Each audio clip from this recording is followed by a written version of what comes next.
Hey guys, it's Jessica. And this is Kendra, and you're listening to Lucid Lab. We're getting all settled in here. We have a two-parter today. I know. We're going to be here a while. We are.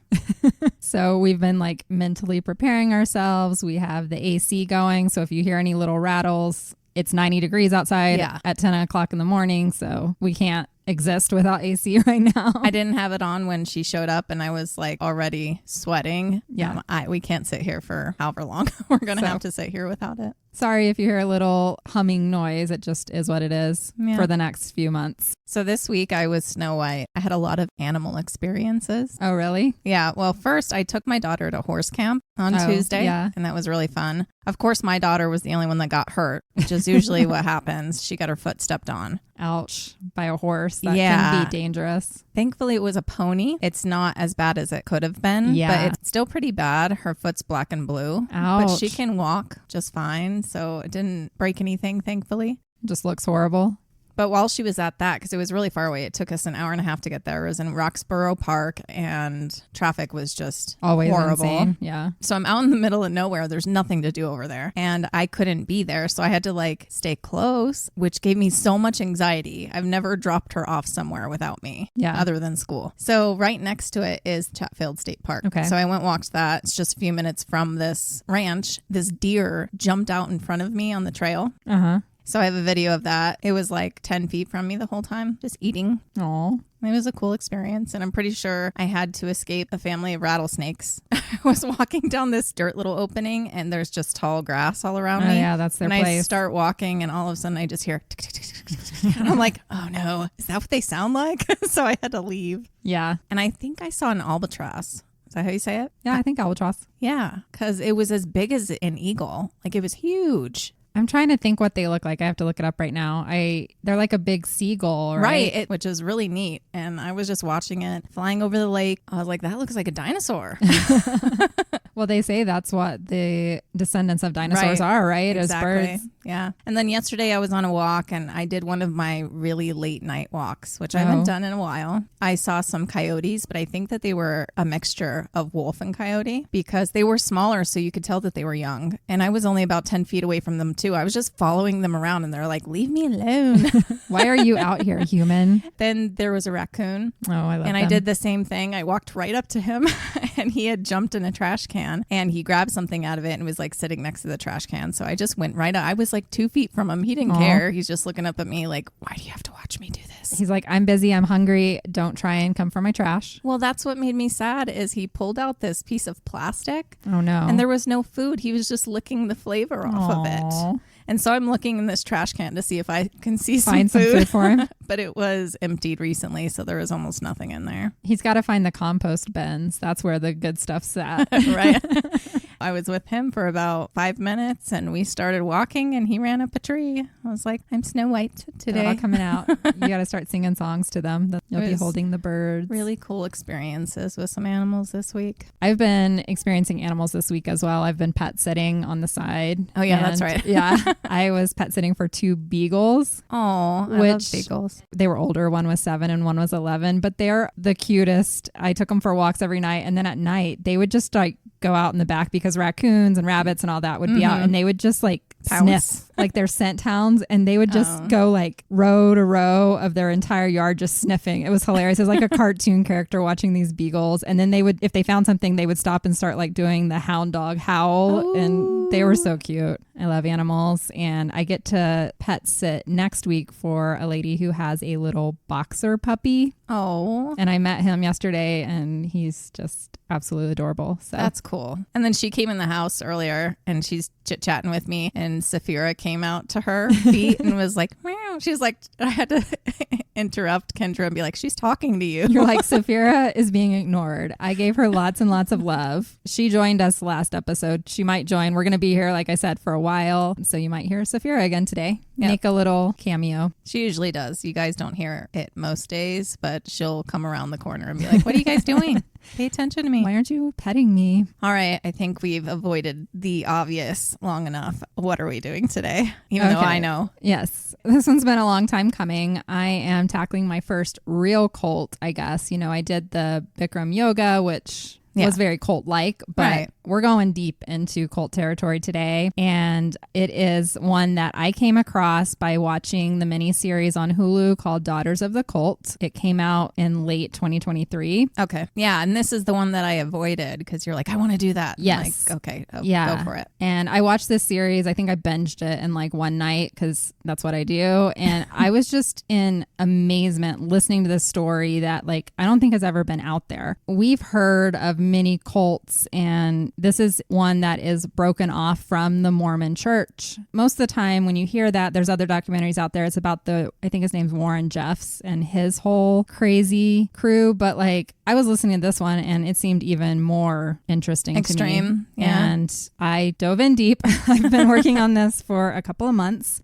because I wanted to do this one justice because it is going to touch on, I guess, what you can consider controversial topics because it is a break off of the Mormon church. But the thing is that most of these sects are fundamentally based. And in order for us to understand why they believe what they believe, we have to go back to the beginning of what the fundamental fathers of Mormonism believe. That could get a little dicey for those of you out there who might, follow the Mormon religion. So before she goes into it, if you haven't listened to earlier episodes, because I think we maybe discussed it in the very beginning, I grew up in the Mormon church. Yes. And I'm actually related to Joseph Smith. He's in my family line. And some of my family's not in it anymore, but some are. So it is sensitive for me to be talking about this. Yes. So I guess keep that in mind as we're discussing it. Right. Because for you me, have a perspective. It's a fine line to be having this conversation. That's why I said at the end of one of the episodes that you wouldn't catch me doing this.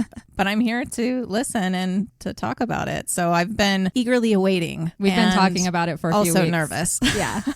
So the story I am bringing today is called The Mormon Manson. Yep. And this is based on the story of Ervil LeBaron. So this is a modern day Cain and Abel story that begins when Ervil LeBaron murdered his own brother, Joel LeBaron, and it set off what U.S. law enforcement would describe as the longest crime spree in the modern American West. It led to at least 33, and some say as many as 50 murders on both sides of the border between Mexico and the U.S. And this is what earned Ervil LeBaron the name of the Mormon Manson. It was given to him by a local newspaper that was following all of these killings going on. And you'll see why, because while he is the one that would ultimately be responsible for the crimes, he never actually killed anyone. Gotcha. So this story has many twists and turns, so buckle up. It's going to be a long, wild, crazy ride. Too bad we can't actually be on a roller coaster while we're recording. That would be fun. Except for we couldn't really read anything. My iPad would fly off and we're done. I need to get to an amusement park soon. I know. My kid just came back from Disneyland late last night. Oh, wow. They were there for a week with a friend, got invited. They did Disneyland, Is this Universal. after Japan? Yes. Wow. 5 days after Japan. My kiddo was invited. I'm jealous. Me too. Okay, back to Mormon Manson. It's not that kind of wild, crazy ride, but it's an interesting tale. And we're going to explore the rise of Mormonism in the United States and what led to these breakaway groups that were known as fundamentalists and how that ultimately resulted in Ervil LeBaron's organization called the Lambs of God that was headquartered right outside of Juarez, Mexico, and rose to prominence in the 1970s. They would all be killing on behalf of their prophet, Ervil LeBaron, and feel completely justified in those murders as it was part of one big, great spiritual plan to ensure them admittance to the highest celestial levels of heaven. Was it like partial cartel at the same time? What's going on here? It's interesting you say that because we'll talk about the legacy even into today because this is still going on. And they do get involved with the cartels later, but not in the 70s. Interesting. Because they are right there in cartel territory. Right. And they kind of coexist. Like the cartels know that the white people, Mormons, are here and they... It's two gangs. And sometimes they work together. It's pretty fucked up. Okay. So Ervil LeBaron was the prophet, and what he said was seen as directly from the Lord himself. Yep, he's God. And those following him thought no prophet would ever steer you wrong. Of course not. Even if it meant killing your own family members. Well, that's what cults do. They get you away from your family members. So if you're going to take it up a notch, that includes killing them. Exactly. I don't know what to say here. Ervil LeBaron would bring back principles that were originally established in the Mormon religion back in the 1800s, albeit tailored to his own interpretation and his own benefit. Sure. The main two controversial principles that he brought back were polygamy and blood atonement. Okay. Now, this is a story that will only make sense if we go back to that very beginning. I understand that religion is a very personal thing, and those who choose to follow a specific set of beliefs are very strong in those. Mm-hmm. I'm not here to make you question your faith or to say that religion as a whole is evil, but this isn't just about the Mormon faith, because I think... But it's individuals within the church, and you can't deny that individuals can have evil intentions. Yeah. Yeah.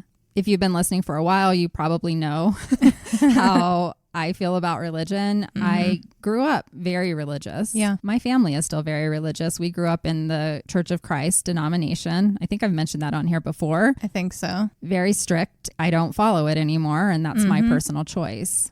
She grew up even more religious than I did. Mm-hmm. And I did grow up in the Mormon church. And I know the scriptures. I used to do Bible trivia and Bible bowls and did leadership for Christ. I don't follow it anymore, and that's my choice. But anyways, I did want to say, to do this episode, I did not want to bring anything that could be like construed as biased, and I read 6 books and many articles. I wanted to make sure I'm bringing the most correct information, especially when talking about religion that I know millions continue to follow to this day, right? And some that we even know personally, as you already mentioned, mentioned. Very, very dear to us. You know, we don't want to trample on what anybody believes. Never. But we talk about the horrors of men. And just because you follow a religion does not mean that we're not going to bring you down if you're a bad person. Right. So, and bad people hide amongst religion all the time. I'm asking and prefacing this that please don't tune out if you are of the Mormon faith and think that I'm going to be on here bashing it, because I'm not. But what I will bring you is factual, documented information about the religion's founding fathers. And as we know, with most organizations out there are usually some not so pretty parts to it. Absolutely. No religion is above this from what I've seen. No. I'm sure if we did a deep dive into Catholicism, Islam, Judaism, Hindu, Buddha, anything you can think of, there's going to be questionable aspects. I believe a lot of religions at the center is control of women and access to children. So yeah, there's a lot to unpack. And who knows, we might end up in some of these others as we do cases. It might bring us where we are deep diving more into some of those religions as well. None of them are off the table on Lucid Lab. We are here to ask the questions and find the information. Blow my mind, Kendra. So before I start into the details of the story, I want to read a quote by Blaise Pascal. Men never do evil so completely and cheerfully as when they do it from religious conviction. Mm-hmm. That's true. So with that in mind, let's start with the main prophet and I guess creator of Mormonism. My late cousin, Joseph Smith.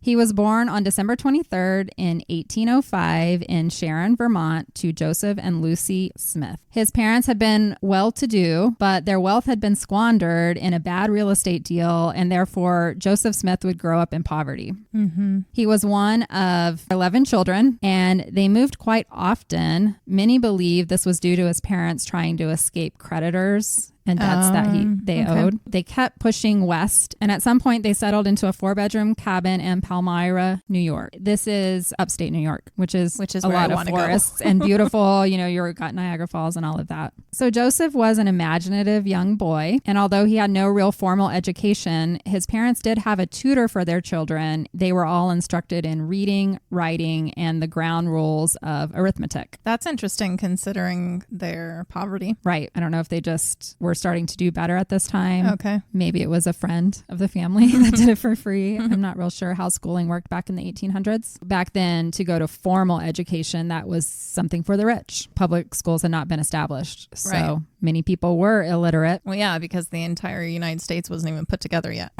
Joseph's mother said that her son was often given to meditation and deep study. He was drawn to magic, mysticism, and the occult from a very young age. Okay. At the age of 7, Joseph had a bone infection that somewhat crippled him. He was able to receive surgery and he had to use crutches for 3 years. Oh, wow. So what this meant was Joseph would be indoors much more than most children his age in the 1800s, and that led to him reading many books, probably more than others his age would have, and that really helped fuel his imagination. So Joseph's father, who was also Joseph, was something that was big in the time called a treasure seeker. Okay. For whatever reason, this was big in this particular part of the U.S. at the time. I don't know if they thought there was treasure there from the first colonizers, like the Spanish, or if they thought the Native Americans had left something behind, but they were all out there looking for buried treasure. Interesting. And they were using something called seer stones to do that. Oh. And it's known that Joseph collected several seer stones and passed those on to his son, Joseph. I'm just like imagining a crystal ball. They're What is it?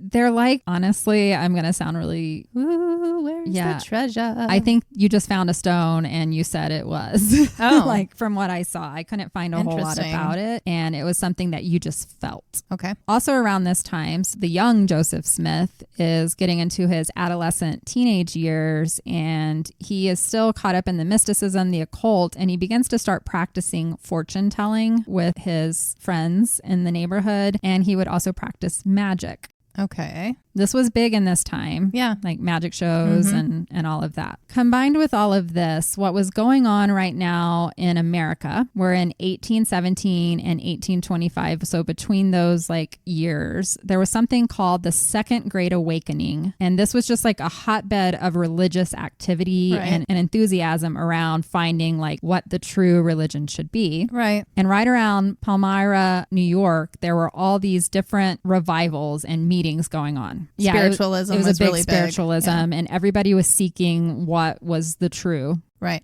religion to follow. And those that were out there looking and trying to like decide for themselves were called seekers. And Joseph's parents were part of that camp. His parents were very caught up in the excitement. Joseph would later recall that he became very interested in religion by age 12. And as a teenager, he leaned mostly towards the Methodist church and their teachings. And honestly, in looking at Christianity today, I find that the Methodist religion seems to be one of the most open. Okay. I only noticed that when I was traveling last summer, and it seemed like I was traveling during Pride Month, and all of the Methodist churches had big signs that were like, everyone welcome here, and they would display the pride flags. Well, that's good. And my ex-mother-in-law was part of the Methodist church, and they allowed women to be a lot more vocal. Like they even had female preachers. And to me, those were things very liberal compared to the church I grew up in. Okay. So that's what originally Joseph Smith was drawn towards. Interesting. He was also engaging in something called religious folk magic, which was a common practice during the Second Awakening. I think it's similar to the fortune telling, tarot cards, things like that, with a little bit of spiritual mixed in. So when you're doing the tarot cards or you're doing the fortune telling, it's coming from God versus just the universe or whatever we say today. Another thing very common in this time was for people to say they were having visions and that God was speaking to them through dreams. Both of his parents and his grandfather on his father's sides reported having visions or dreams that they believed were direct messages from God. So this was just commonplace to him. All right. He encountered a passage in the Bible instructing any who lacked wisdom to ask of God. He was feeling this conflict now because he was hearing all these competing religious denominations and none of them were really resonating with him. So early one morning in the spring of 1820, he followed that verse and he went to a secluded wood to ask God which church he should join. He's 14. Okay. Maybe you don't. Well, that doesn't mean go create a new religion. I just mean maybe you just don't.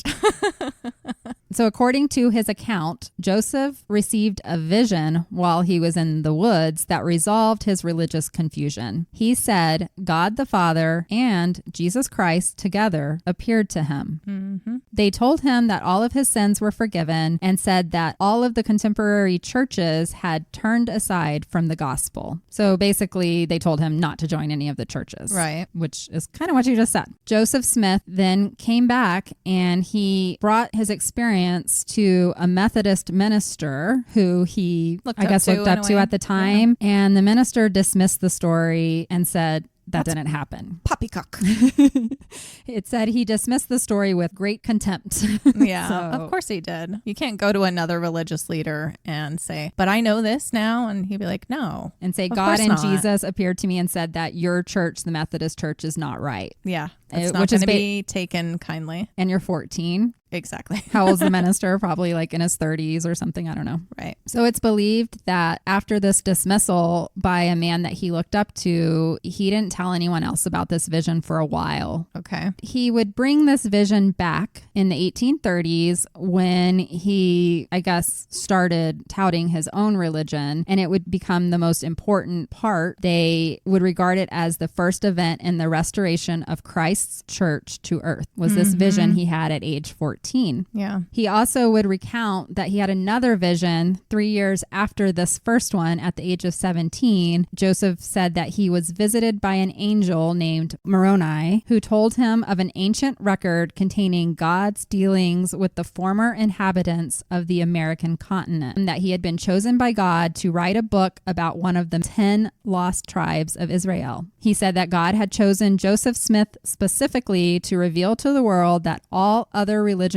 were false and corrupt, and that he was the one coming to set the world straight. Interesting. Smith then claimed that the angel revealed the location of a buried book made of golden plates, as well as other artifacts, including a breastplate and a set of interpreters composed of 2 seer stones. Yeah. It's coming back to me, the seer stone stuff. Yes. Just FYI. And these had been hidden in a hill right near his home, conveniently. Very convenient. Joseph said he attempted to remove the golden plates the next morning, but was unsuccessful because the angel returned and prevented him. He reported that during the next few years, he made annual visits to the hill, but until the 4th and final visit each time, he would return without the plates. It's like Sword in the Stone. Yes, and he read a lot of books growing up. Yes. So while all of this is going on, this is between age 14 and 17, Joseph Smith's family had been doing better, but they started falling on financial hard times again. Part of the financial hardship was the fact that his oldest brother, Alvin, passed away suddenly, and Alvin had been doing jobs that were helping bring money into the family. Yeah. Joseph Smith's family was farming. Right. And they were working odd jobs and then working as treasure seekers. Mostly everybody was kind of doing the same thing back then. Flying by the seat of your pants, trying to figure it out. Yep. Like we were all learning how to live for the first time back then. Right. So Joseph was pulled into his father's treasure seeking role, and he was seen to have this innate ability to locate lost items by looking into a seer stone. Okay. I'm not going to deny that there's some stones that have some power. So, however, they would offer to take people out on treasure hunts. And sometimes things they already buried. fraudulently do that. And in fact, they were brought before a Chenango County court in 1826 for something that was called glass looking. And this was a offense back then. And that was basically pretending to find lost treasure. But if they gave the treasure to the people, what's the harm in it? You're giving them an experience before you hand it over. Well, my guess would be that they would find treasure one time and then say, pay me more money. And then they wouldn't find it the next 5 or 6 times. If I was going to run that kind of con, how I would do it. Yeah. Okay. You'd find it every like 6th or 7th time. That's but true. You're just making money off of them the rest of the time. Just walking around. I have no idea where it is. One of the people who had hired them accused them of faking the ability to perceive hidden treasure. Okay. There's no like clear results of what happened in that court case. Some say they were convicted. Some say they weren't, but they were just brought had to court. hand over their stones. Yeah. So Joseph Smith was now in his late teens, and that means back in those days it's time to find a lady, get out on your own and get married. Exactly where we're going. So he ended up in Pennsylvania in the township of Harmony, which is now present day Oakland, and he was staying at a boarding house, and while there he met a girl. Her name was Emma Hale. He fell madly in love with her, and when he asked her father for her hand, he said no. Because you're poor. Yep. He said, you don't have any means to support my daughter. He also said that Joseph Smith just seemed like a head in the clouds, careless kind of guy that wasn't very well educated, and he wanted better for his daughter. Interesting. But Emma was in love with Joseph Smith, and they eloped. Oh, you never tell your daughter she can't marry a man if she's in love. Of course not. She's going to run off. Go do it. You really need to start doing the opposite. He's great. I love him. I love him more than you. I want him to be at the house all the time. Be obnoxiously in love with her boyfriend, and then she'll be like, she's like, ew, I don't like think him so much. I just got the ick. So they eloped and married on January 18th, 1827. And then Isaac came around, which was Emma's father, and realized that he didn't want his daughter to be poor. And he convinced Joseph Smith to abandon treasure seeking. And in exchange, he would let the couple live on his property in harmony and help Smith get started in his own business. Okay. Doesn't say what kind of business, but something more credible than treasure seeking. Fairy finding. Just kidding. So this is when Joseph Smith would make his last visit to that hill where these golden tablets were supposedly buried. Okay. And that would be shortly after midnight on September 22nd of 1827. And he would take his wife, Emma, with him. This time, he said he successfully retrieved the plates, but the angel appeared to him and commanded that he not show the plates to anyone else, including his wife. What was she doing while he's grabbing these plates? I don't know. She was peeing in the distance. She saw a bright light come out, and then he's like, they nothing just blamed happened. her. Men in happened. black. Men in black. Maybe. His role was to translate them and publish that translation. It had been written in a Middle Eastern indigenous American language. American language? Yes, because this was a lost tribe of Israel that lived in America. Yeah, fake Israel. So, yes, they were engraved in an unknown language, and he referred to it as some form of Egyptian. He said that he had been given the gift and was capable of reading and translating them. You know, it's kind of like when you're possessed and all of a sudden you can speak Latin. Yeah, exactly. That wasn't a hit. I just thought it was funny because it's true. So Joseph took these golden plates back to his house. He kept them hidden, many times within a trunk, many times under a towel. Under a towel? That's a great hiding spot. He found a neighbor named Martin Harris who began serving as his scribe, and he would sit at a desk with the tablets, and he had a blanket hanging so that nobody could see the tablets. Martin would sit on the other side of the blanket as the scribe, while Joseph Smith would use a hat with a seer stone, and he would lie there and look into the hat and the seer stone, and all of the words would come to him. Okay. Martin would spend hours upon hours scribing as Joseph just spit out all of this information from these tablets. Yeah. So Martin Harris and his wife Lucy were early supporters of Smith and this new religion, but within about a year of working as his scribe, they began to have doubts about the existence of these golden plates. Of course. They had about 116 pages of the manuscript written at this point, and somehow Martin Harris persuaded Joseph to let him take those pages of manuscript to show a few family members to maybe get some more converts. But while he was gone visiting his family, somehow he lost this manuscript. Oh no. And there was no other copy. That's a lot of handwriting. Joseph Smith was devastated by the loss. I would be too. On top of that, his wife Emma had been pregnant, and they were excited for the birth of their first son, but he died within a couple of weeks after he was born. Yeah. So Joseph Smith was spiraling, and he believed that his son died as punishment for him having lost the manuscript. No, he didn't. His friend did, right? Yeah, but he let his friend have the manuscript. Oh, okay. He also claimed that the angel Moroni returned to him and took the golden plates away. So moral of the story, don't lend things to friends. I don't know.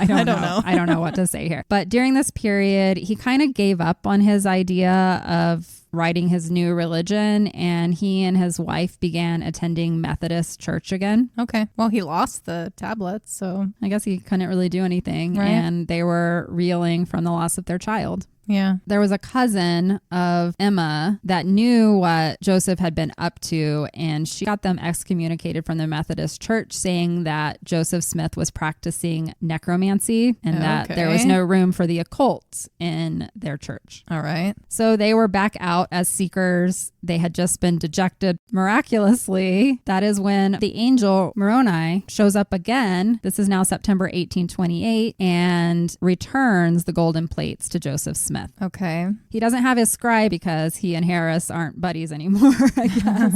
He starts dictating some of it to his wife, Emma, but I guess she wasn't a very good scribe because a few months later, he was looking for a new guy and he met a man named Oliver Cowdery who dabbled in folk magic. Cowdery became his new scribe and apparently was very fast because they began a period of rapid fire translation. So this guy could write 55 words per minute or something. Oh my goodness. What is the fast typing? I don't know. Yeah. So back to the seer stones, they call them the Urim and the Thummim. And those were the names of the two stones that he used to translate the golden plates into the Book of Mormon. Okay. He found those two seer stones with the plates, if you remember me mentioning that. Yep. So they were divine. But then there's other people who say that Smith was actually just using the same seer stone that he had always used for treasure hunting. So there's or a they're little just bit of stones that were down in the earth because that's where they come from. I don't know. So dictation was finally completed on July 1st of 1829. It ended up as a 275,000 word transcript. It's a lot. As soon as he finished, the angel Moroni showed up and took the plates back. The completed work was titled The Book of Mormon, and it was published in Palmyra by printer Egbert Bratt Grandin and was first advertised for sale on March 26th of 1830. The book contained tales of heroes and villains, bloodshed and miracles, warriors. It seemed to emulate the style of the King James Bible. Joseph said it was a secret and sacred enhancement of the New Testament, so it was an addition, not a replacement to the Bible. The Book of Mormon was named for the ancient military figure Mormon, who was the father of Moroni. The first review was published in the Rochester Daily Advertiser with the headline, "Blasphemy." How dare you? Exactly. Joseph Smith was hurt by this negative review, and it would begin his lifelong comparison of himself to the Apostle Paul, who would be persecuted always because he was doing the right thing by the Lord. Okay. Less than 2 weeks later, on April 6th of 1830, Joseph Smith and his followers formally organized the Church of Christ with a number of 6 followers. He gave himself the official title of prophet, seer, and revelator. It became all the buzz as this was a new and exciting religion, especially among all the seekers of the day. You've got them all out there looking for something. At its core was the belief that all other churches on earth had deviated from the true religion of Christianity in what Joseph called the great apostasy, and that his divine calling was to gather the remainder of Israel to a latter-day Zion to await the second coming of Jesus. I'm just going to stay quiet in some areas. Sorry, guys. So a few months after publishing the Book of Mormon, Joseph Smith then declared that the Bible was missing the most plain and precious parts of the gospel, and he was going to produce a new translation by amending and appending to the King James Bible. Well, as we know, the Bible is missing a lot of things. I don't know that he added the true things that were missing. The Latter-day Saints do believe that he was guided by inspiration and brought the changes that were needed. He supposedly, and I don't know because I haven't read the Mormons version of the Bible, but he straightened out seeming contradictions, or he would make small clarifications. But then there were other changes that were complete new interpretations of the text. For example, Joseph Smith's revision nearly tripled the length of the first 5 chapters of Genesis into a text he would call the Book of Moses. Does this sound familiar to you? No, because I was not one of those children in church who Listened. everything or listened. I would lay down on the church bench and just fall asleep whenever the preacher would come up to talk. I would have snacks. I would have an apple, and I would use my very long nails to like cut out little circles of my apple and eat them. All I know is that I really liked the singing part of church. So I was all about the singing. And then when the singing was over, I literally just laid down and took a nap or got a coloring book out. It's hard to stay paying attention to an adult say something that feels like a different language. And you're sitting in the most uncomfortable, like, wooden and you have bench. to be quiet. Yeah. It's not fun. Me and my friends would like write notes back and forth to each other when we were older. The only thing that I did like is we were always so tired, like all the kids. And my mom, whoever was sitting next to her, she would rub their back. That's a little memory. We took communion every Sunday. I don't know if the Mormons do communion. It would be crackers and grape juice. Little water. We have these little paper water cups. Yeah. And I liked that part of church too. And putting money in the tray because they would pass the money around and my parents would always give me coins and I would put them in like one by one. Make a lot of noise. Okay, so back to the story. So he was retranslating the Bible, and in 1835, there was a traveling exhibitor coming through the area, and he convinced some of the Latter-day Saints to help purchase some rolls of ancient Egyptian papyrus. He said that they were actually writings of the ancient patriarchs Abraham and Joseph, and he could translate them. Mm-hmm. So over the next several years, he would dictate to scribes what he reported was revolutionary new parts of the Bible, and this would be published in 1842 as the Book of Abraham. Here's where I'm going to challenge. Sorry. The papyrus that was associated with this Book of Abraham was thought to have been lost in the Great Chicago Fire, but they actually did find several fragments of it in the 1960s. Egyptologists were able to look at these papyrus that were supposedly of the Book of Abraham, and they were able to translate it, and it was the Egyptian Book of Breathing. So no connection to Abraham. Interesting. Take with that what you will.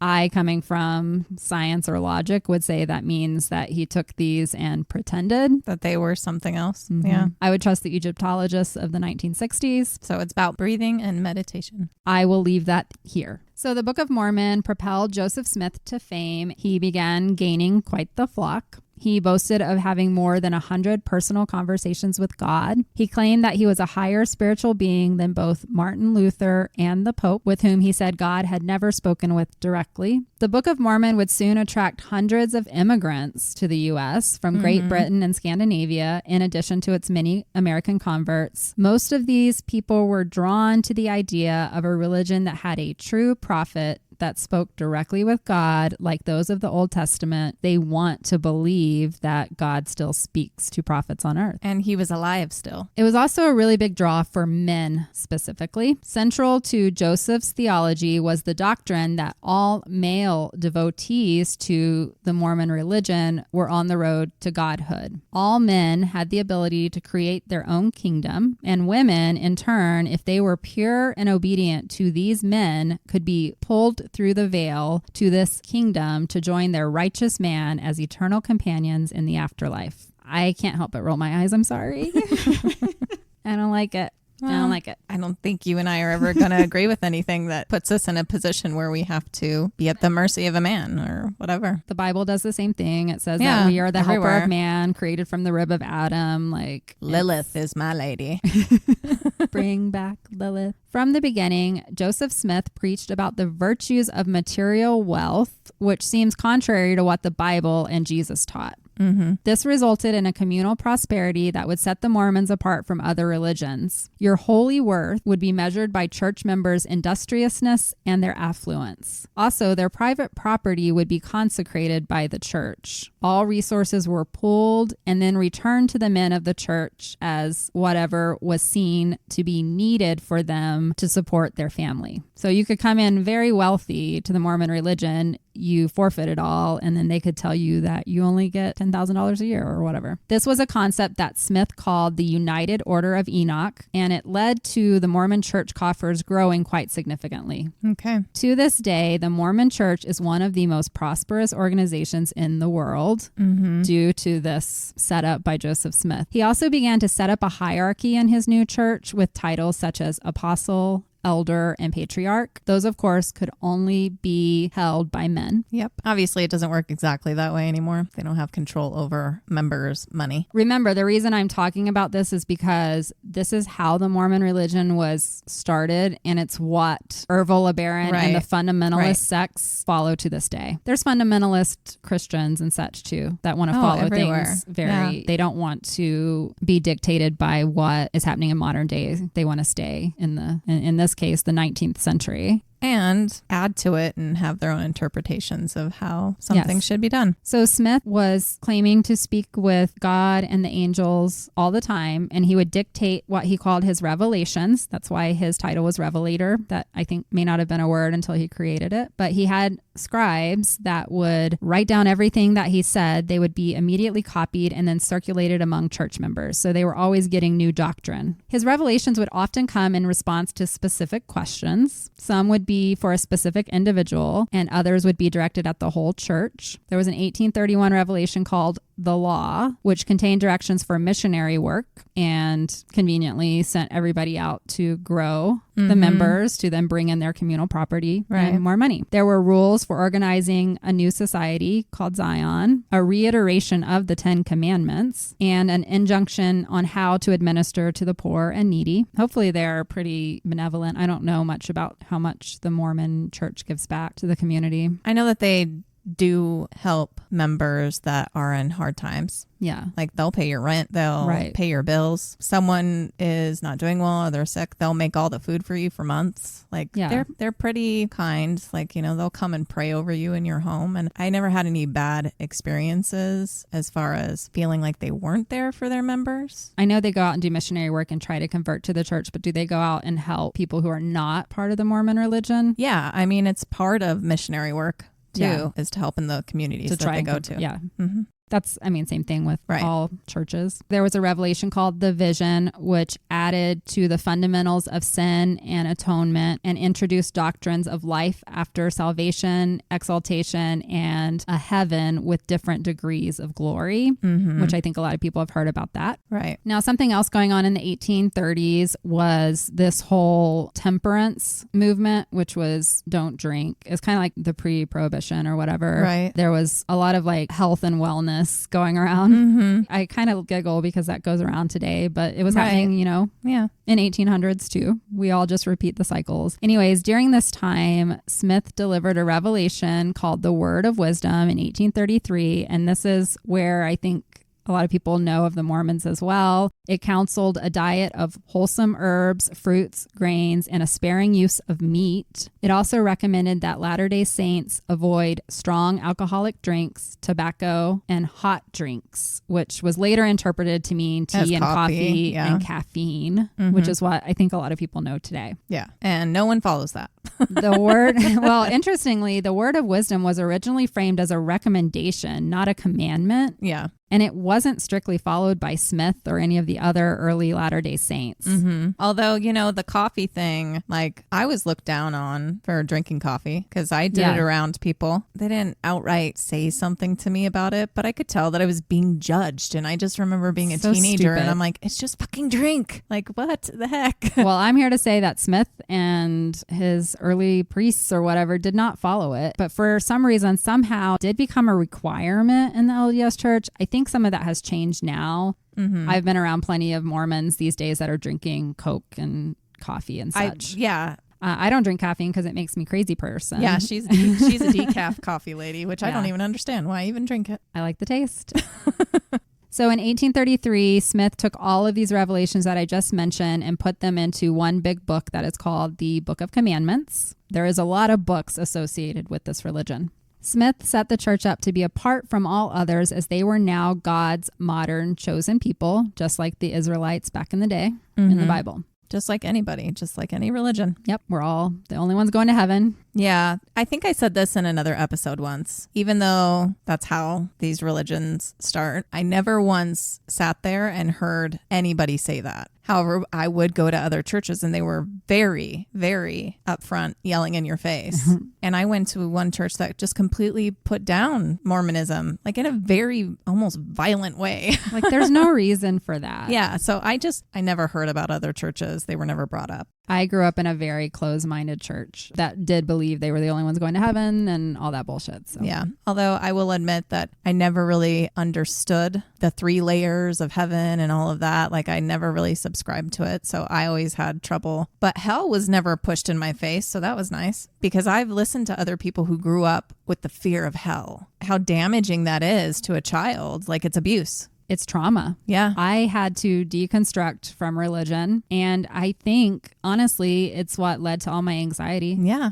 Because I was taught that from a very young age, that if you lie, it makes God sad and you're going to burn in hell. Like all of that, when your brain is not developed, is dangerous as fuck. Yeah, I totally understand that. I remember being at home one day and someone was at the door and it was some Jehovah's Witnesses. I didn't even know who they were. Like I knew nothing about the group. But the very first thing that this man said to me, just this child, I think I was like 5 or 6. Oh my God. I don't remember, was, "You're going to hell." And what? My family was like, what? Like, slam the door. Get the fuck out of here, dude. That was never part of what I grew up with, what we were taught. We were never told to be scared.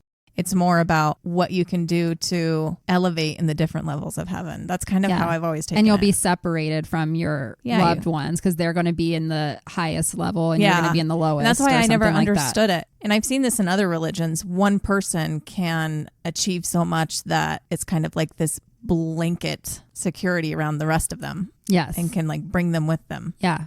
So anyone who's not a Mormon, they also call themselves saints, Latter-day Saints, or just saints for short, were referred to as Gentiles. This comes straight from the Bible. Same thing. This did not go over well with those around them and came across a little culty. Other religions, you mean? Other Christians didn't like it. They didn't like that this Mormon religion was saying that they were Gentiles because Christians believe they're Christians and Gentiles are those who don't believe in Jesus Christ. So you can see why that might make other Christians feel ostracized. Everybody just get over yourself. It's the late 1830s and the church is now 5 months old with about 40 followers. An angry mob of other Christians showed up declaring that Joseph Smith was a false prophet spewing blasphemy. Joseph took this as further proof that he was like Jesus. He was being persecuted. He would tell his followers many times of his persecution and how it compared to that of Jesus, and it meant that they were all on the right path. He did fear for his life and realized it was time to move on out. So he took his followers with him to what he would declare to be the easternmost boundary of the promised land, and that was in Kirtland, Ohio. Joseph was just 25 years old. Wow. So it was actually here that the church would swell to 2,000 members. They would build their first temple. In January of 1837, Smith and other church leaders created a joint stock company called the Kirtland Safety Society to act as a quasi-bank. The company would issue banknotes, partly capitalized by real estate owned by the church members. Smith would encourage his followers to buy the notes, in which he invested heavily himself, but the problem was the bank failed within a month. Oh. And also, you're not supposed to create your own bank. There's something called the FDIC. So they were doing things that probably wasn't the smartest because it's going to get the attention of the U.S. government. Right. Joseph Smith was held responsible for the failure, and many of those who had lost money defected from the church, including many of his closest advisors. You fuck with people's money and they don't care if you're the second coming of Jesus. They can't live. Right. Adding to the church's debt was the construction of this huge temple in Kirtland. And eventually all of this kind of culminated, and there was a warrant issued for Joseph Smith's arrest on a charge of banking fraud. Okay. Joseph Smith and one of his close apostles snuck away on horseback in the middle of the night, and they ended up in far west Missouri to establish a new colony, because back in these days, the states didn't really talk all that much. If you went west, you were getting away from where the established United States was. You'll see this in the story. They'll just keep going west to dodge predators. Okay. Until maybe it catches up with them. So he ended up in far west Missouri, and there was already a colony that had started to be established here by one of the apostles and missionaries he had sent out, and they had already grown it to about 1,500 followers. Wow. So after arriving in Missouri, Joseph claimed that this place was the true cradle of biblical civilization and the site of the original Garden of Eden. It was here that the church then took on the name. Originally, they were just called the Church of Christ, but through a revelation, Joseph now named it Church of Jesus Christ of the Latter-day Saints. Right. Now, in 1837, this part of the United States was still highly controlled by the Native American tribes. Right. This is where I'm going to get a little angry, because Joseph Smith would teach, and I don't know if this is written in any books or if this is just something that was taught, but he called upon the Mormons to convert these Native Americans to their religion.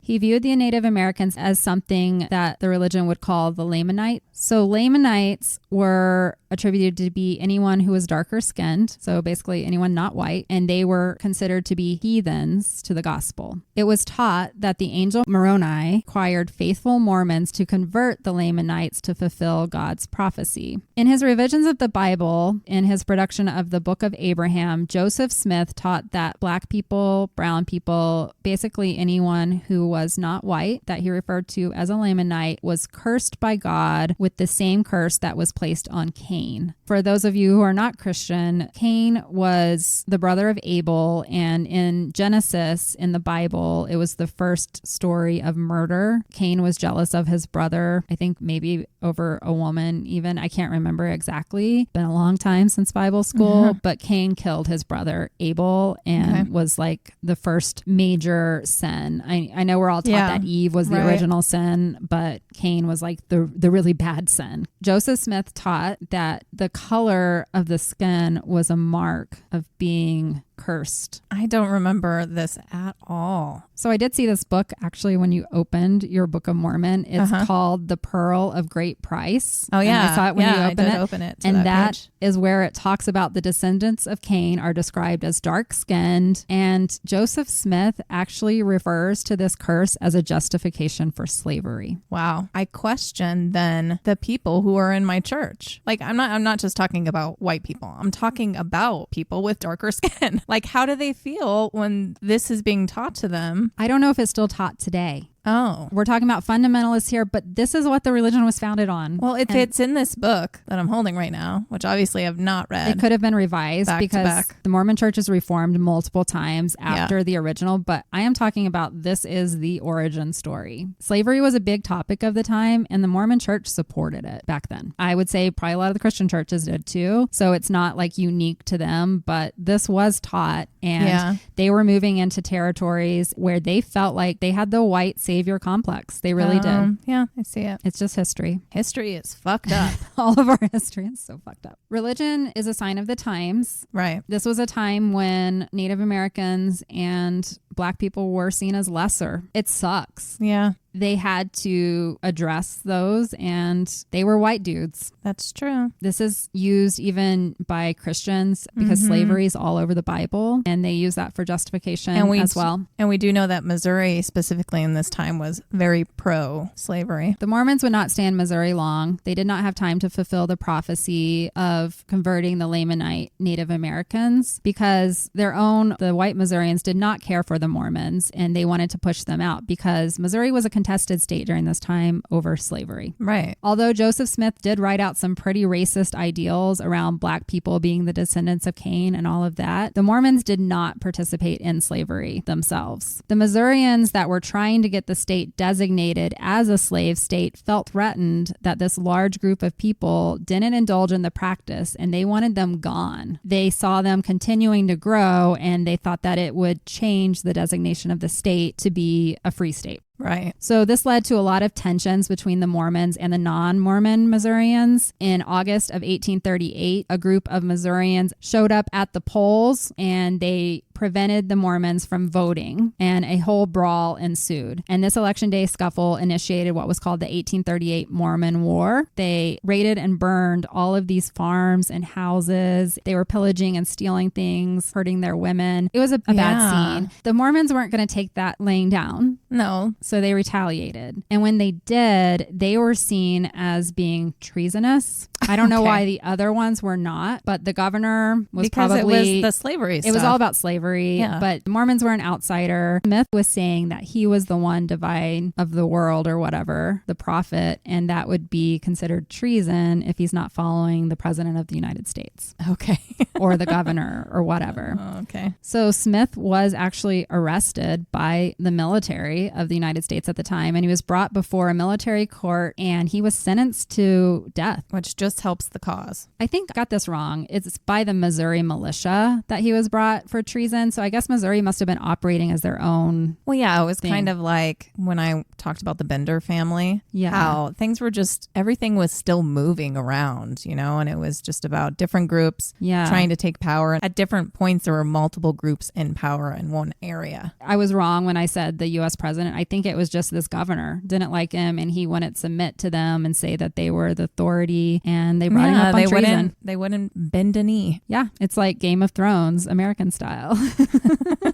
So with this, the Mormons surrendered all of their property. They forfeited it to the state, and they said they would leave Missouri. Joseph Smith was imprisoned for a while. But not executed. No, I guess he was waiting, but he was more worried about what his own people thought of him versus being afraid of being executed or whatever they said he was going to be, because he started seeing people defect from the church. They considered him a fallen prophet because they thought he was going to be killed. And they're like, this can't be, the prophet if he's about to die. But he wrote from jail that the keys of the kingdom have not been taken away from us. And he directed his followers to collect and publish their stories of persecution. Yeah, their testimonies. He also urged them not to retaliate against the non-Mormons and just was trying to calm the situation. Yeah. He was brought before a grand jury after being imprisoned for a while. And while there, some of his companions and apostles showed up and helped him escape. Oh. And they got away. Good job. I don't know. I'm sure it was freeing back in the day to escape things. Yeah. I just think of movies a Wild West movie. So they're on the run again, and they escaped to a new place. This time it was a hilltop in Illinois along the banks of the Mississippi River. Joseph Smith deemed this to be the new Zion. He originally said Missouri was the original Garden of Eden, but then they were driven out. So now Illinois it is. It's wherever you land. He named it Nauvoo, which sounds like something from Avatar.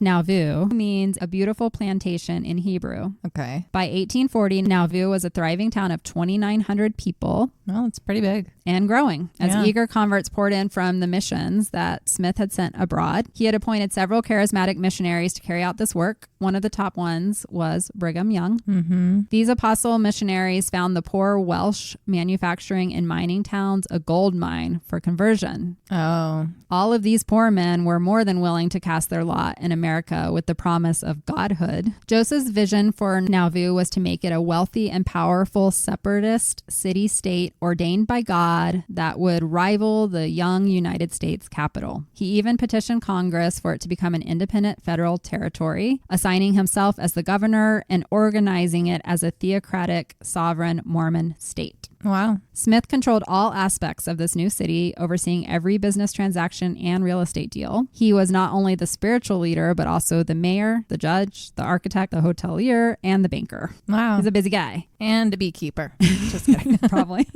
He was the designer behind the new temple construction. So this is the third new temple they're trying to build. I don't think they've finished the other two. He also directed the establishment of their own newspaper, a post office, 7 brickyards, and a steam-driven sawmill. It's Waverly Hills. Kind of. He established his own military called the Army of God, which quickly became the largest militia in the state of Illinois and nearly 1/4 the size of the U.S. Army at the time. Holy shit. Is pretty fucking crazy. Yeah. They weren't going to let people attack them again. No. They had learned their lesson in Missouri. Oh, yeah. And they wouldn't have to use them if they just stayed away. Now, the early Nauvoo years is where things start getting kind of crazy. All of a sudden, Smith is innovating. I don't know how else to say this. With lots of doctrine. He introduced the idea of baptism for the dead in 1840. If one of your relatives passed away not believing in the Mormon religion, you can be baptized on their behalf so that they can join you in the celestial kingdom. Right. Which is an endearing thing. If you believe in God and you believe in heaven, to know that you can save the soul of your family members. The Catholic Church did the same practice, but you know how they did it? They charged people. Pay me money and I'll save your relative. Yeah, but then you also have the extreme force of hell. At least this was, like you said, kind of an endearing practice. It was not for money. They weren't charging people to pull their relatives out of purgatory. I mean, it does make me laugh because it's not like heaven takes currency, right? Right.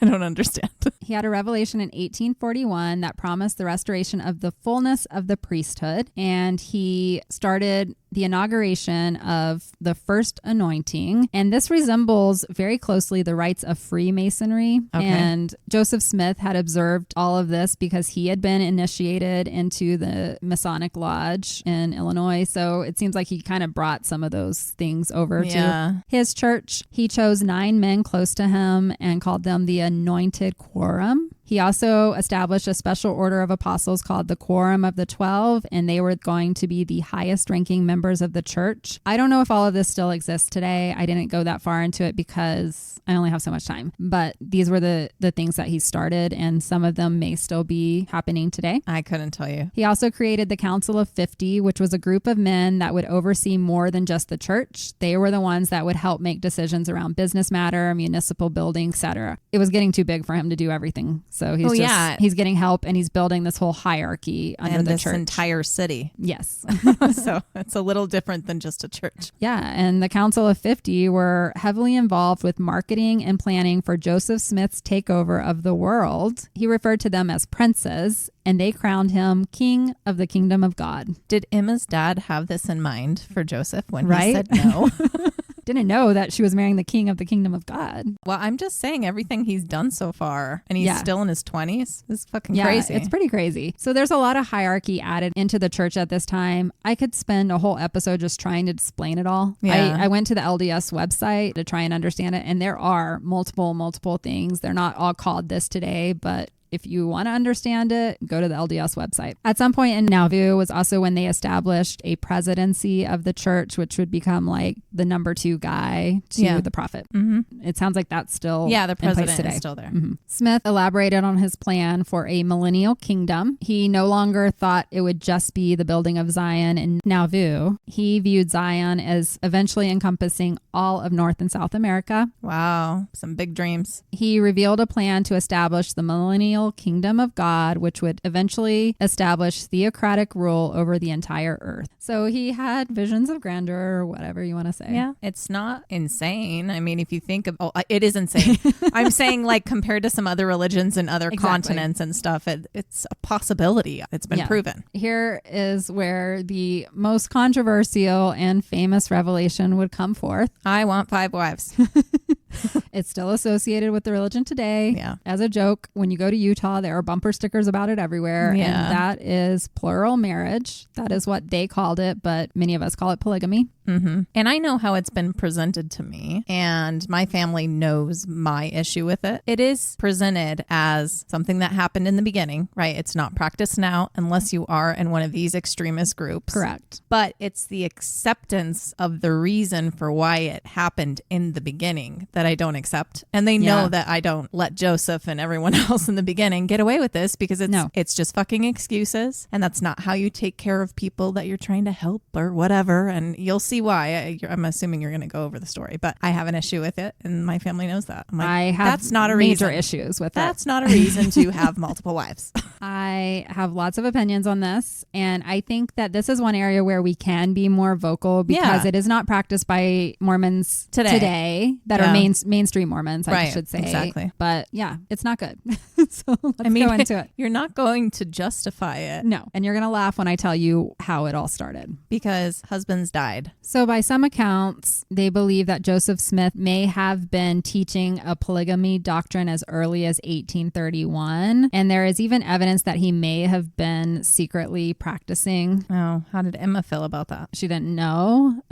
Well, before it was shared as an actual church revelation in 1843. There was one historian that I wrote down his quote because I thought it was interesting. He said, although the prophet's well-known zest for temporal delights surely came into play with polygamy, indications are strong that the major reason for instituting the principle, as it would be called, was to shore up Joseph's power with his own men. In the Mormon religion, the prophet alone could decide which woman went to which man. And he was careful at first to keep the practice secret and would only dispense it one by one among his closest circle of loyal male followers. So I told you he started this ring of like 9 people that was more like Freemasons. So there's a lot of belief that those men were kind of the ones that started the whole polygamy. Okay. Or at least talked about it amongst themselves. They were looking for ways to grow their religion. They were looking for ways to attract men with money specifically. But I have another theory. At one point, Joseph Smith was accused of having an affair with his teenage maid. Oh. She was working in the Smith household as a serving girl. Her name was Fanny Alger. He was approached by people in the church saying that he was committing adultery, which was against the Mormon religion, and that he was the prophet. He was supposed to be above that. And that is actually when he came out and was like, no, I'm not having an affair. I actually had a revelation from God that the way for for the Mormon religion to move forward is through plural marriage. And I wasn't committing adultery because I had already married Fanny as my second wife. Okay. Who's doing the marrying? His apostles in this little group. So I feel like the whole purpose of polygamy, or the whole principle of it, came up to cover his ass. That's really what I think of when I look at both of these scenarios. And this isn't how it was presented to me. How was it presented to you? At least from what I know and remember, that it was a time when there were a lot of widowed women. It was taking in the widowed women into their house, and that's where the extra marriages came from. And so this is where my argument, to people that I know still came from. I'm like, to take care of a widowed woman, you don't have to marry her. I was like, you can just let her come stay with you and help her. Exactly. And give her food. She doesn't have to marry you. And that's how it was done in the Bible. Like when your husband died, you were passed on to his brother. Oh, very icky shit. I don't know. I feel like Joseph Smith was accused of adultery. He couldn't keep it in his pants around the cute maid he had in his house. And then he was like, no, it's fine. She's my wife. I would say what you were told is not completely true, because we're going to see, unfortunately, in polygamy, they go after young girls. Oh, yeah. We know it this. Is not. Yeah. It is not the widow that's 25 to 30 years old. Well, a widow could be an 18-year-old. True. They did get married at 15 or 16. Yeah. But I could see wanting to believe that if you are trying to justify the practice and you want to believe it was done from the goodness of the heart or whatever. That's my big thing, though. If it's from the goodness of your heart, then help them. You don't have to sleep with her. You don't have to marry them and have sex. So let's go more into it. In 1842, Joseph Smith unfolded a theology of family relations called the New and Everlasting Covenant. He taught that in the afterlife, individuals who were unmarried or who married outside of the covenant would be limited in their progression towards godhood. This is where we're going to get into the celestial levels of heaven that I don't fully understand, and I'm not going to try. Mm-hmm. But basically, men were collecting wives to have with them in the afterlife, and the more wives you had, the higher you could progress. I probably have this written later, and I'm getting ahead, but for whatever reason, I think because the number 7 is so popular in the Bible, having 7 wives was kind of what cemented your godhood, priesthood in the afterlife. Interesting. Now, part of this, I mentioned earlier from the historian that Smith had the power to say who married who, and that is true because in this theology, he said that for it to be an actual marriage within the covenant that would help you gain that celestial heaven, you had to undergo a sealing ceremony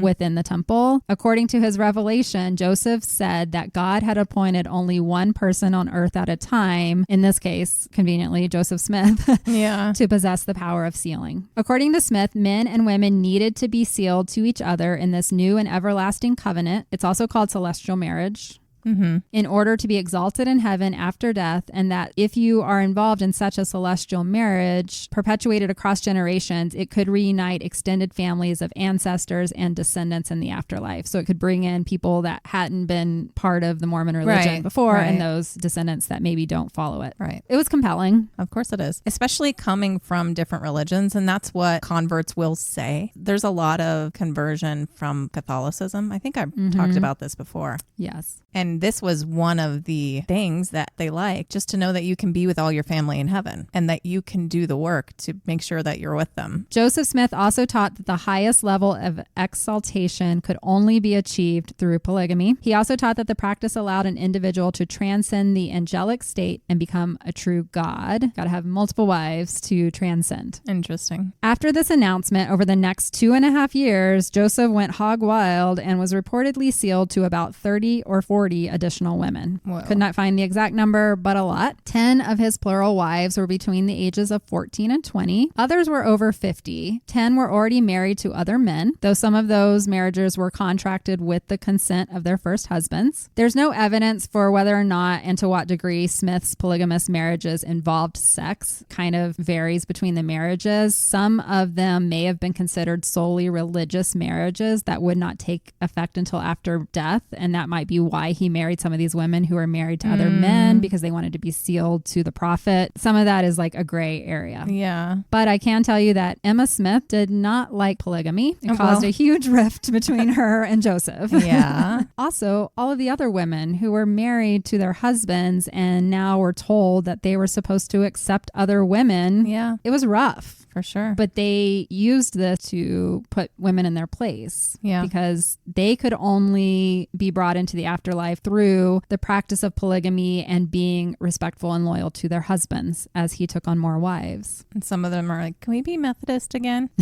Right?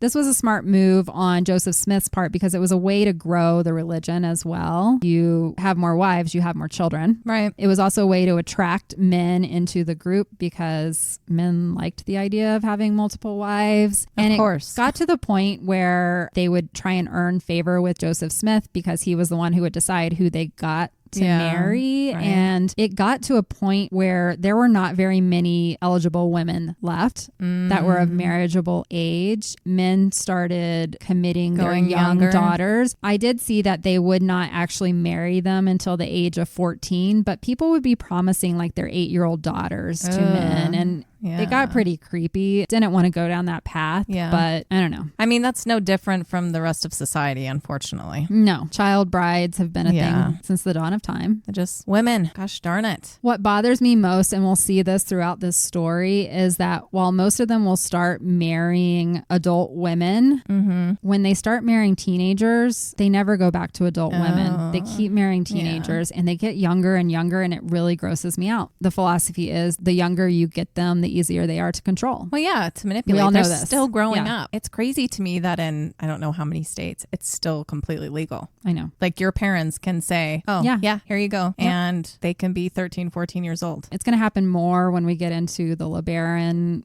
cult. Yeah. Women were used as pawns. Yeah. You could get money from the man if you're like, oh, I'll let you marry my 14-year-old daughter if you donate this much money or give me this land. They were treated like cattle in so many ways, and it really, really makes me sad for our ancestor women. It scares me that we could end up back there again one day. Well, there are places that are that right now. Yes. Once polygamy became an official part of their religion, that's when the Mormons really became estranged from all of their neighbors. There were quite a few people who defected from the religion. There were men who loved their wives. Yeah. And they were told they had to take on more women, and they didn't want to. They wanted to honor their wives, and they left. Yeah. It was a step too far for a lot of people at the time. Yep. One historian said, to men who loved their wives, it was pleasant to hear that the celestial marriage would mean death was not a separation and that they would be with them forever. Right. And for those men who did not love their wives, it was gratifying to hear that there was no sin in taking another. Yeah. So once word got out that they were practicing polygamy, we had a lot of people stepping up. Women's rights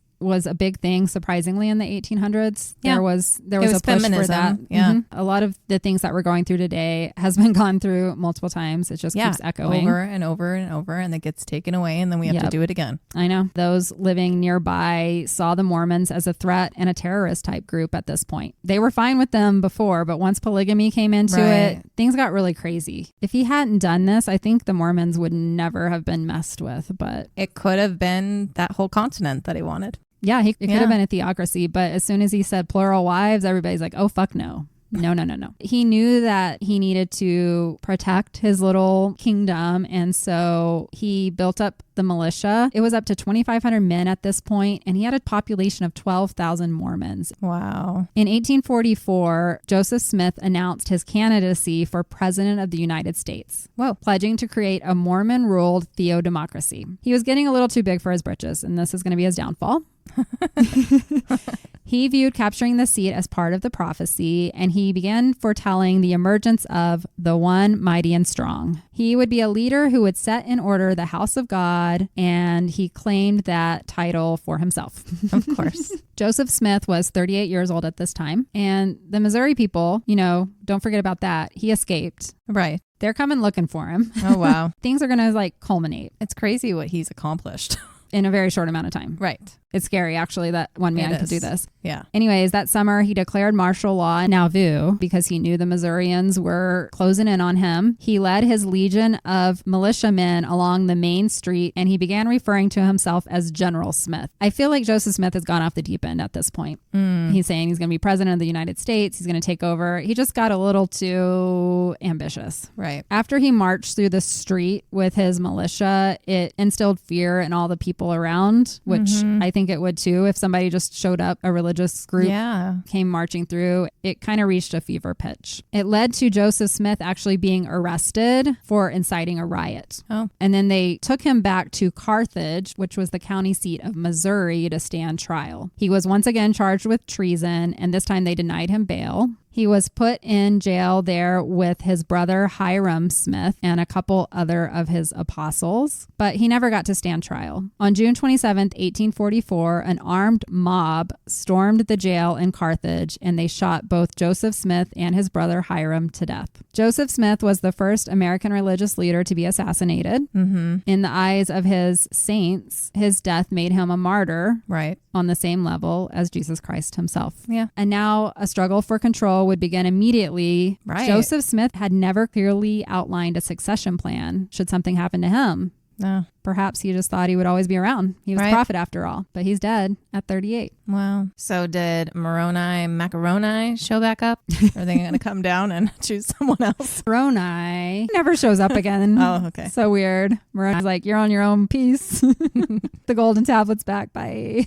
It made me think of, he went to a different planet. What if there are religions on other planets? I just thought of that, And they have even crazier ideas for religion. Right. So the senior surviving member of the church's first presidency was a man named Sidney Rigdon, and he argued that there could be no successor to the deceased prophet and that he should stay Joseph's spokesman and become guardian of the church. But then a charismatic missionary who had just returned from campaigning on behalf of Joseph Smith for president, Brigham Young, stepped forward. He argued that the church needed more than a spokesman and that the 12 apostles, not Rigdon, had the keys, powers, and the fullness of the priesthood. The majority in attendance voted that the quorum of the 12 was to lead the church now. When Young spoke to the congregation, he looked or sounded exactly like Joseph Smith, which they attributed to the power of God. Okay. So Brigham Young essentially just moved right into the presidency. Sidney Rigdon was not happy about it, and he actually branched off and started his own church organization in Pennsylvania, and several people did follow him, but most stayed behind and followed Brigham Young. So now before moving forward, we have to talk about Brigham Young because he's an important piece to this puzzle as well. Yep. I think most of us know this name because of the universities, BYU, that are all over the place and is where the majority of Mormons today will choose to go to college. Right. Other than that, I really had no idea how he was connected to the Mormon church and their ideology, but I'll just put it out there. I don't find him to be a very good person overall from what I've seen. And it saddens me that so many things are named after him and that he's so associated with the Mormon religion. And I don't know how many people actually know Brigham Young, so I think it's important to tell his story. And he's also going to be the one that ushers in a lot of things that are going to lead to the, don't worry, we're getting to the story of Mormon Manson. He is coming. So bear with me. It all does tie together, I promise. So Brigham Young would be called by a couple of different names, one being American Moses and another the Lion of God, because he would be the one that leads the Mormons to their promised land, what we now know as Salt Lake City. I don't know how promised of a land it is, but there is a Mormon church on every corner down there. It's its own little world. I don't know why I said down there, because it's to the west of me. Out there. Out there.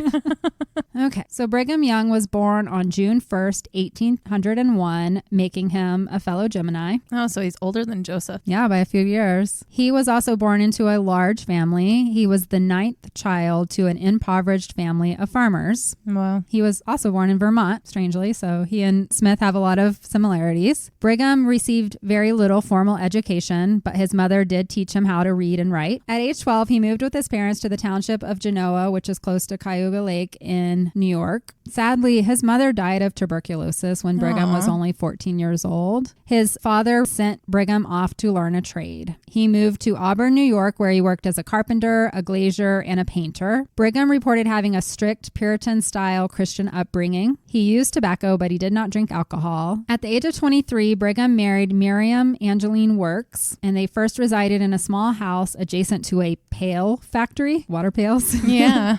which was Brigham's main place of employment at the time. Their daughter Elizabeth was born on September 26th of 1825, and they both converted to the Reformed Methodist Church after they studied the Bible and decided that was the one that was closest. Interesting. There's He a and pattern. Joseph, yeah, it's very interesting. Brigham Young insisted on being baptized by immersion rather than by their normal practice of sprinkling, as that was more in line with what he read in the scriptures. So Okay. Brigham was a very, what's the word I'm looking for? Like, he wanted to follow everything to the letter. Oh, okay. By the time Brigham moved to Minden, New York in 1828, he had effectively left the Reformed Methodist Church and became a Christian seeker, unconvinced that he had found a church possessing the true authority of Jesus Christ. Sometime in 1830, Brigham was introduced to the Book of Mormon by way of a copy that his brother happened to have. He did not immediately accept the divine claims of the Book of Mormon, but then in 1831, there was a traveling group of LDS missionaries that came through, and they sat down with him, and he was really impressed. A key element of the teachings of this group in Brigham Young's eyes was their practice of spiritual gifts like speaking in tongues and prophecy. Mm-hmm. So he joined the church in April of 1832 and was baptized. A formal Mormon church was established in Minden, and 8 of the 15 families that joined that church were connected to Brigham Young. So he converted most of his siblings and even his parents. Wow. Brigham met a man named Alpheus Gifford and heard him speaking in tongues, and in response, Brigham Young also began speaking in tongues. I'm just imagining gibberish. How do you even know when someone's speaking in tongues if they're really... I don't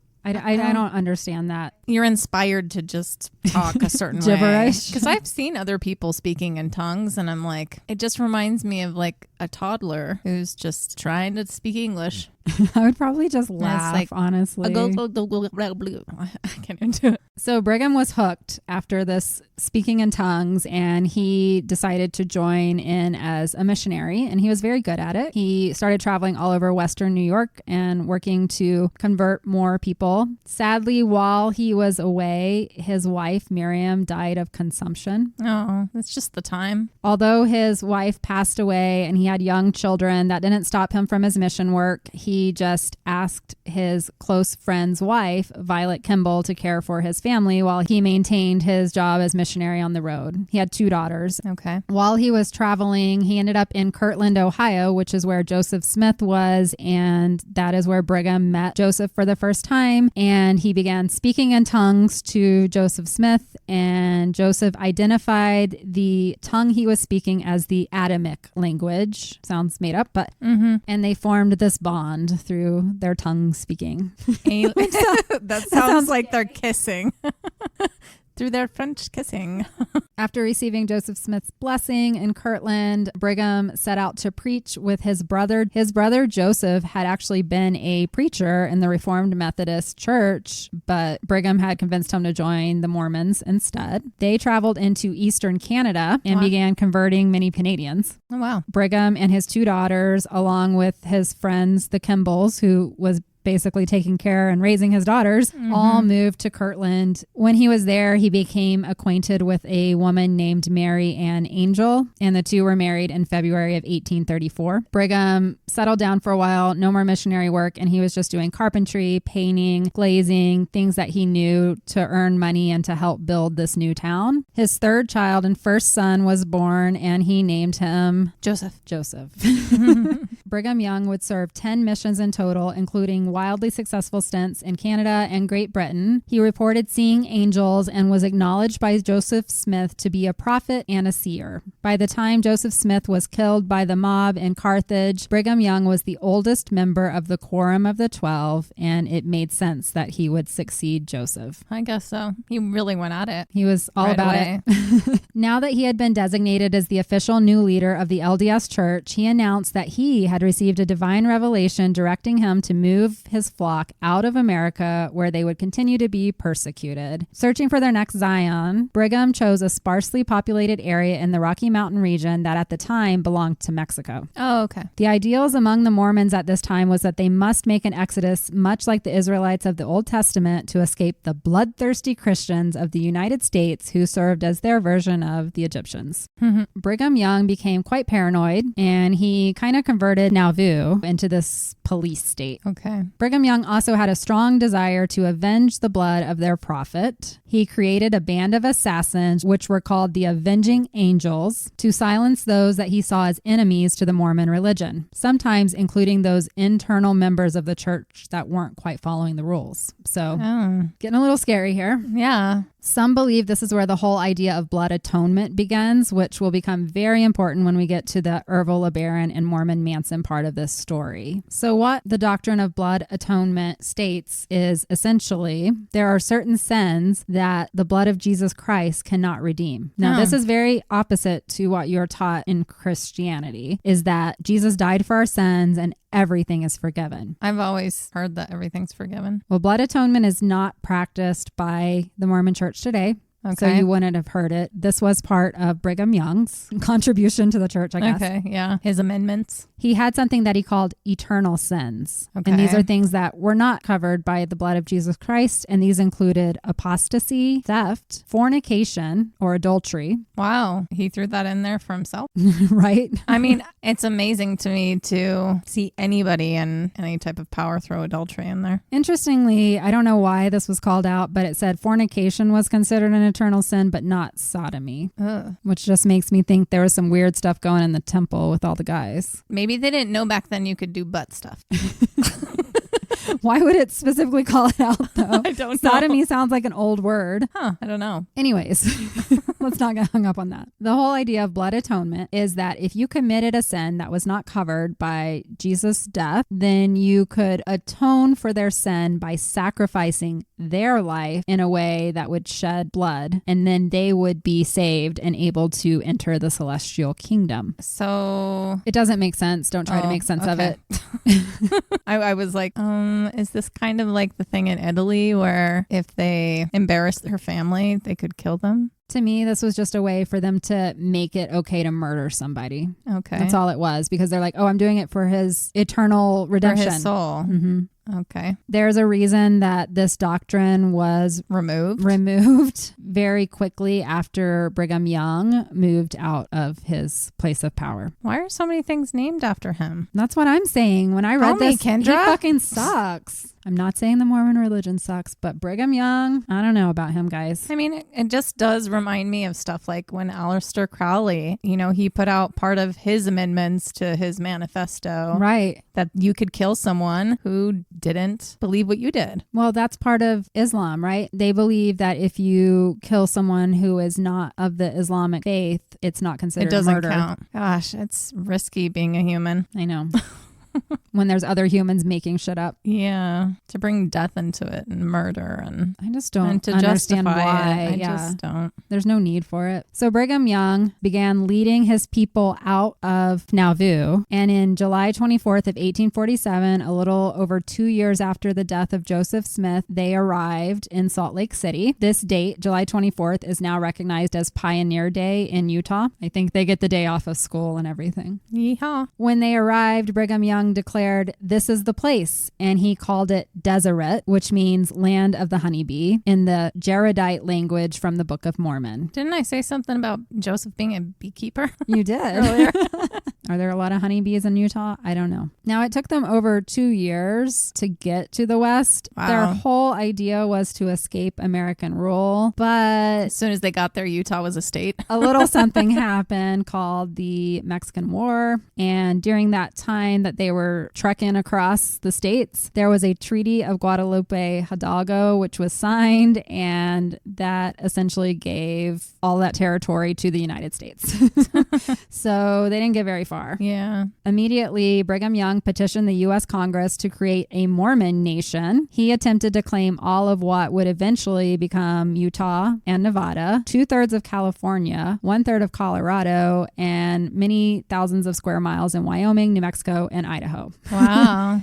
So the Utah territory was very, very large. They weren't independent states yet. And he wanted it all for himself. He wanted independence from both the U.S. and Mexico. He had 10,000 settlers following him at this point. And his hope when he drew up his whole little map was to have a seaport down in San Diego. Oh, wow. His plan to fill up this large empire was through population increase, continuing to use the principle of polygamy to grow very large families. He also focused on sending missionaries out to other European countries to continue filling the area with new Mormon converts. But this grandiose scheme would never come to fruition. The United States government wasn't going to let that happen. But it hasn't come to fruition, but it certainly has done something, because if you think about America, the only state that you can claim to know the religion of the majority of people that live somewhere is Utah. Yeah, they still definitely influence the politics. Yeah. So now that the Mormon group had moved away from persecution in Missouri and Illinois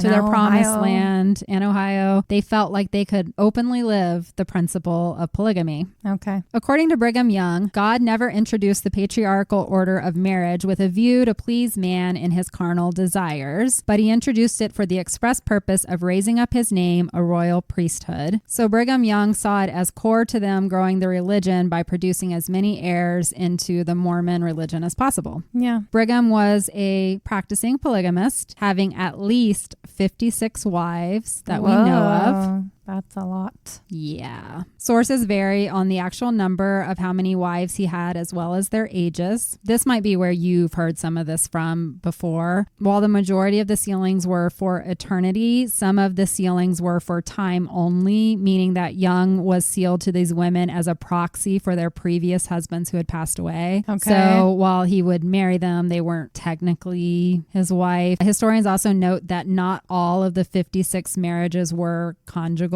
So okay. He did not live with a number of his wives or publicly hold them out as wives. I think that there was just this practice of what I said with Joseph Smith too, that some of these women just wanted to be married to the prophet or whatever. Yeah. Supposedly of the 56, 31 of them were not what you would consider actual wives.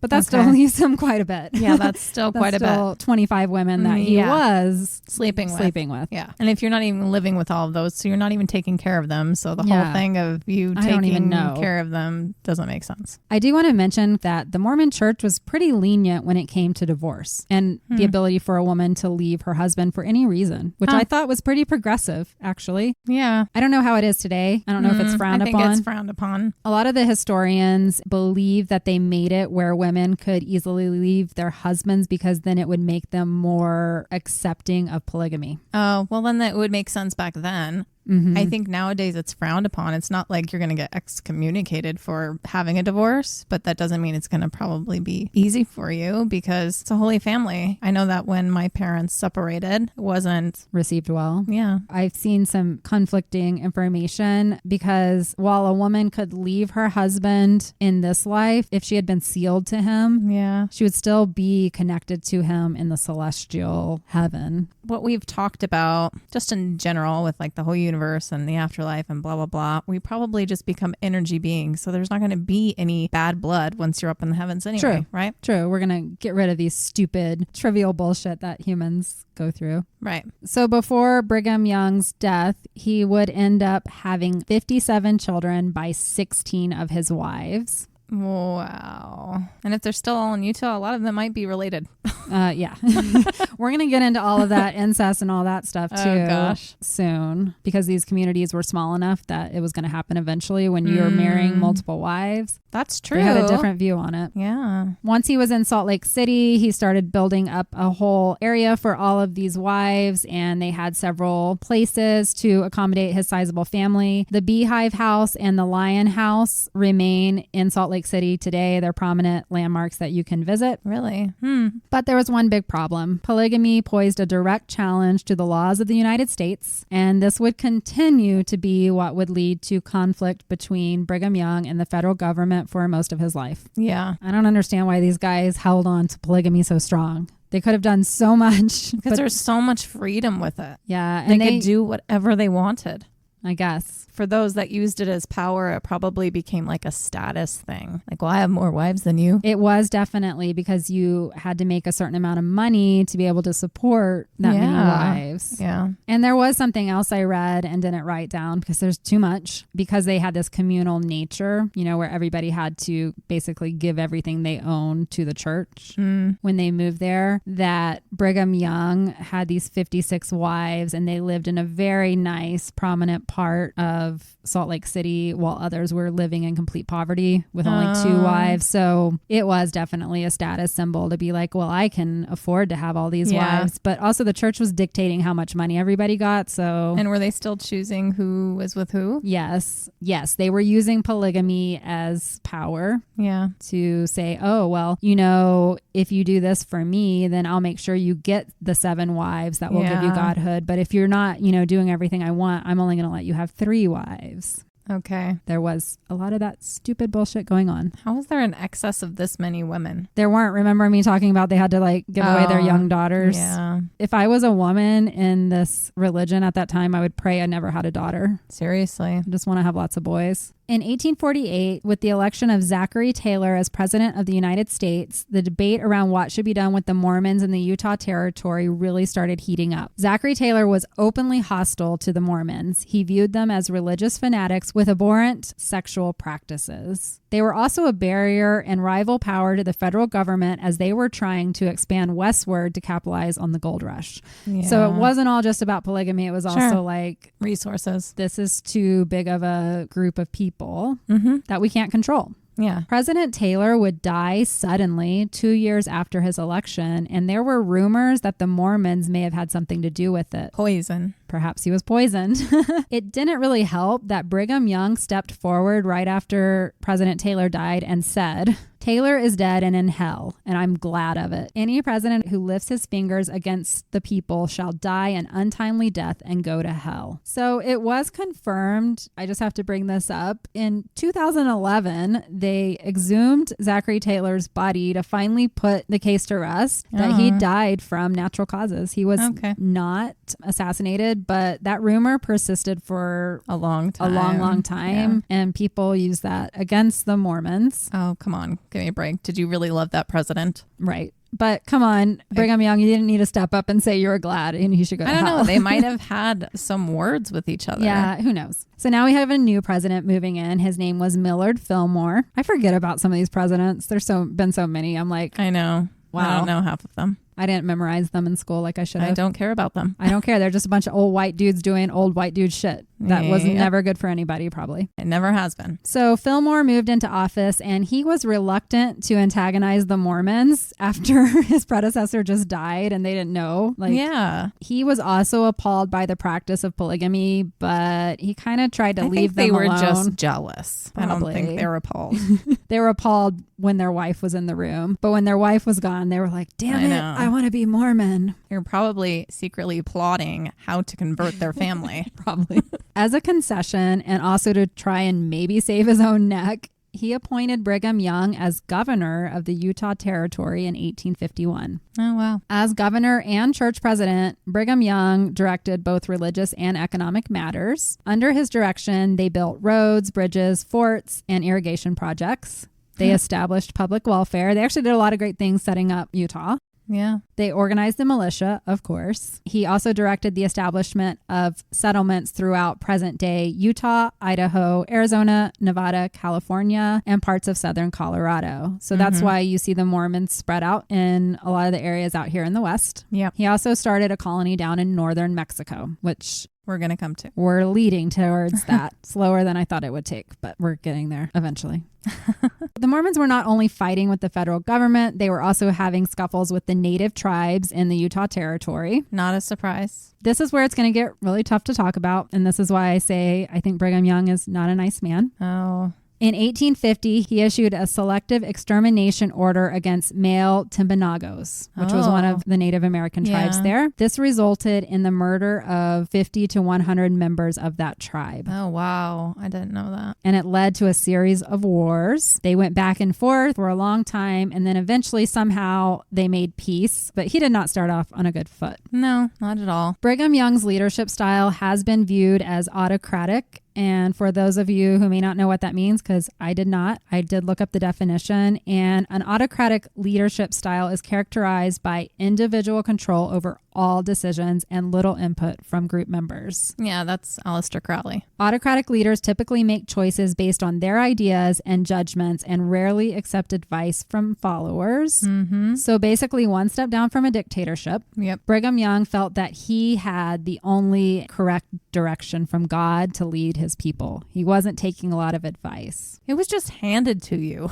That's scary because it's almost like when something is handed to you, you didn't work for it. No, he should be more grateful for it. You didn't create it. So it's kind of like the silver spoon. And that's what I think. He's like the head. little spoiled brat that came after Joseph Smith. Not that Joseph Smith was perfect, but Brigham Young becomes like a little monster in my opinion. But Joseph built it all, you know? Yeah. Even if it wasn't from God or whatever, you know, I'm not putting down what anybody believes, and it was still his. He still accomplished quite a feat. Yeah. By the time he was 38, he had an entire city with thousands of people following him. All of the necessary parts of a city to make it run. That's quite amazing, actually. Yeah. So Brigham Young did support slavery and its expansion into Utah. Oh. And he actually led the efforts to legalize and regulate slavery in the 1852 Act in relation to service. Brigham Young said in an 1852 speech, "And as much as we have believed in the Bible, we must believe in slavery. What? This colored race have been subjected to severe curses which they have brought upon themselves." What? Yeah, Brigham Young is an asshole. 7 years later, in 1859, Brigham Young stated in an interview with the New York Tribune that he considered slavery a divine institution not to be abolished. Okay. Wow. So this is all on record. Brigham Young also believed in the racial superiority of white men. His manuscript history from January 5th of 1852, which was published in the Deseret News, reads, "The seed of Cain should serve the seed of Abraham. He should not be a ruler, nor vote for men to rule over me nor my brethren. The seed of Cain cannot hold any office, civil or ecclesiastical." Well, fuck off. "Any person that mingles his seed with the seed of Cain forfeits the right to rule and all the blessings of the priesthood of God." I don't like this wording because it's old, whatever, right? Fuckboy language. But essentially, he's saying people who aren't white shouldn't marry people who are. Okay. So no mixing of races. And if you mix your blood with those who are not white, then you're going to lose your chance at priesthood. So he's racist. Don't want priesthood anyway. Yeah, that's not good. I don't know if I knew a lot of this. He also said that those displaying the curse of Cain, which we all know just means you have darker skin, yeah, do not have the wisdom to act like a white man. Oh my God.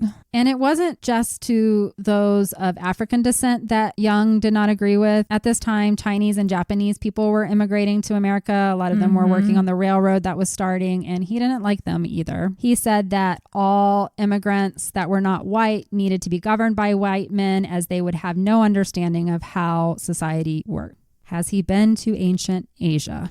Obviously not. No, because he was born here and for some reason thinks that he is superior to everything around him, everyone and everything. Brigham Young is considered to have instituted a church ban against anyone of Black African descent being able to join the priesthood. Okay. He forbade Blacks from participating in Mormon temple rites such as the endowment or sealings. Brigham Young didn't want to be seen as racist. In fact, he would go to great lengths to deny that this was him or his personal feelings. He said it was merely that he was asserting what was written by the Lord. So he's like, I don't have a problem with you black men. I just, I have to follow what the Lord says. And I'm sorry that you're cursed, but okay. So that's how he would act. The racial restrictions started by Brigham Young would actually stay in place within the Mormon church until 1978. And that's when the policy was rescinded by the president, Spencer Kimball. And the church would disavow this whole idea and allow that anybody of any color could join the priesthood. That's how I know it. That answers your question from earlier. But that's pretty late in the game, 1978. Yeah. But a lot of things were happening in the 70s. Feminism, women's rights. Yes. Everything was going on. Because civil rights didn't really honestly start here until the late 50s, early 60s. Yeah. So I guess with the times, unfortunately. Once again, with the times. The United States sucked. Sorry. Shouldn't exist. Unless you're a white man, it sucked.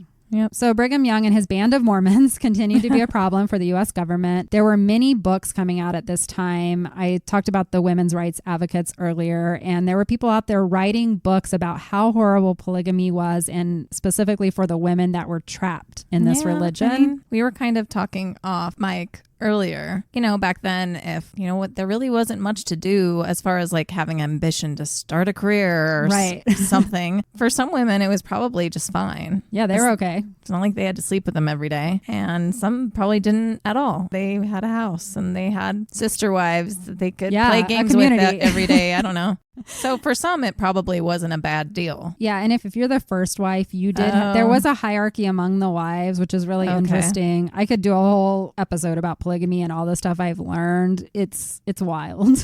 Yeah, it's more about the young ones. Yes, that's what bothers me is these young girls that are coerced into this when they don't have a full concept of what they're even committing to. Right. If you're a grown-ass woman and you're in it, fine, you do you, but not these teenagers. Right. So women were coming out to Utah and they were working extra hard to get the women in Utah the right to vote because they thought if the women could vote, they would vote the Mormons out. Interesting. Because they assumed every woman living in polygamy couldn't like it. Oh, okay. They were shocked to find out, though, when they went out there, actually the majority of them, because they believed it. This was their principle given to them by the prophet of God, and they thought if they voted against polygamy and they didn't participate in plural marriage, they wouldn't make it into the celestial kingdom of heaven. So it was kind of like this futile thing for these women's rights because they're there trying to help these women and the women didn't want to be helped. Yeah. The sentiment against polygamy became just as much of a sticking point when it came to like presidential debates and everything as slavery. Okay. It was being brought up in both sides. Yeah.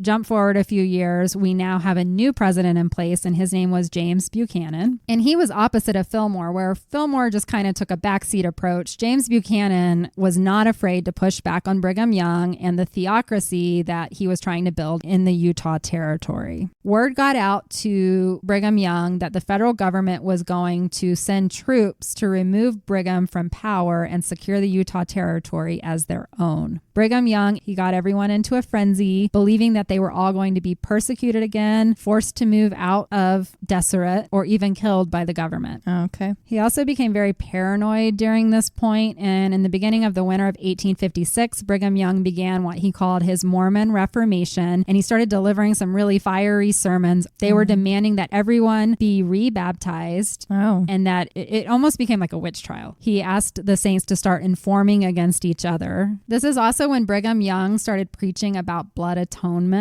from the pulpit. So he was like, turn your brothers in if they're not doing things they're supposed to be. You tell me if they're committing a sin. And it became kind of this really toxic environment. That's scary. And then when he thought the U.S. government was getting closer, he also ordered all of his saints to be prepared to avenge the death of Joseph Smith. There was a wagon trail coming from Arkansas. This group was called the Baker Fancher Party, and they were just coming from Arkansas, headed to California. And along the way, many of these wagon parties would go through the Utah territory, stopping in Salt Lake City to get more supplies. It was a common occurrence. A few months before, there was an event where one of the Mormon apostles had been out mission working or whatever near the Arkansas-Oklahoma border. He was shot and killed. Brigham Young kept bringing him up in sermons about, his name was Pratt, something Pratt, I can't remember his first name, but kept bringing him up as a martyr and that these people from Arkansas and Oklahoma really hate the Mormons. So when it became known that there was this large wagon party coming into their territory from Arkansas, rumors started spreading that the man who murdered Pratt was on that wagon train. Oh, okay. On September 7th of 1857, as they were coming into the Utah area, the party was attacked by the Nauvoo Legion militiamen. They were dressed up as Native Americans. Oh. 7 members were killed during the opening attack. This attack on the wagon train would continue for 5 days, during which the families would be depleted of all resources. They had little or no access to fresh water or food, and they were out of ammunition. At that time, the wagon train leader hoisted a white flag of surrender and began praying for a miracle. On September 11th, they thought their prayers had been answered when a large group of white men came towards them waving the American flag. John Lee, who was one of Brigham Young's most trusted apostles, came forward and introduced himself as a military officer, and he said he was there to mediate on behalf of the military and the native tribes. They thought they were being attacked by Native American. Oh, okay. He offered them safe passage to the nearest settlement of Cedar City, but said they would need to turn over their remaining provisions, all of their cattle, their guns, basically everything that they owned, to his fleet of men, and then they would escort them through the territory, promising them that all would be returned when they arrived at Cedar City. Once all was turned over, members of the Mormon militia moved next to each man in the wagon party, and they gathered the women and the children into a different area. Oh, no. Suddenly, there was a shout of, "Do your duty to Israel," and with that, each Mormon soldier shot and killed the man that they were standing next to. Then the order was given by Lee to kill all women and children above the age of 8. Oh, my God. In a matter of 5 minutes, the militia slaughtered 140 men, women, and children. Wow. Yeah, I didn't know about this. Lee then gathered his men and gave them strict orders that no one was to know what was done or that it was done by the Mormons. It would be blamed on the local Native American Paiute tribe. Oh, great. The gold that was plundered from the wagon train was turned over to the church treasury. The 40 wagons were given to the church militia, and the fancier carriages were taken to Brigham Young for his personal use. They took all of the cattle and immediately branded them with the church cross and drove them up to Salt Lake City. Church cross. That was their brand, I guess. Oh. The horses and the huge cache of weapons were divided among militia leaders in the southern colonies of Utah Territory. The child survivors ranged from age 18 months up to 7 years old and were taken in by local Mormon families. 17 of these children were later reclaimed by the U.S. Army and returned to their relatives in Arkansas. They said the treatment of these children while they were held by the Mormons was pretty bad. They said the children were half starved, half naked, filthy, infested with lice, and their eyes were diseased. It was obvious that they were cruelly neglected. That's not okay. There was an early investigation conducted by Brigham Young, and he sent a report to the Commissioner of Indian Affairs stating that the massacre was all the work of the Native Americans. Wow. When they were able to complete the full investigation, they found that Brigham Young and Lee were responsible for the deaths of the 140 people. And at that time, they had Brigham Young step down as governor, and he was replaced by a non-Mormon. Okay. So John D. Lee was arrested on November 7th, 1874 for the Meadow Massacre. Okay. Brigham Young acted like, oh my God, I can't believe he would do this. Yeah. And immediately excommunicated him from the LDS church. He said, I didn't have anything to do with this. Trying to save his own skin, right? Well, obviously. Lee went on to trial. There were no witnesses there for his defense. So they all kind of just left him out hanging. Okay. He was convicted and sentenced to death. Before he was killed, his last words were, "I have been sacrificed in a cowardly, dastardly manner. Center my heart, boys. Don't mingle my body." Well, then. He was the only person ever brought to justice for the massacre, even though the investigation showed many were involved, including Brigham Young himself. He can't kill 140 people by himself. Brigham Young truly did just give up his closest guy to save his own neck.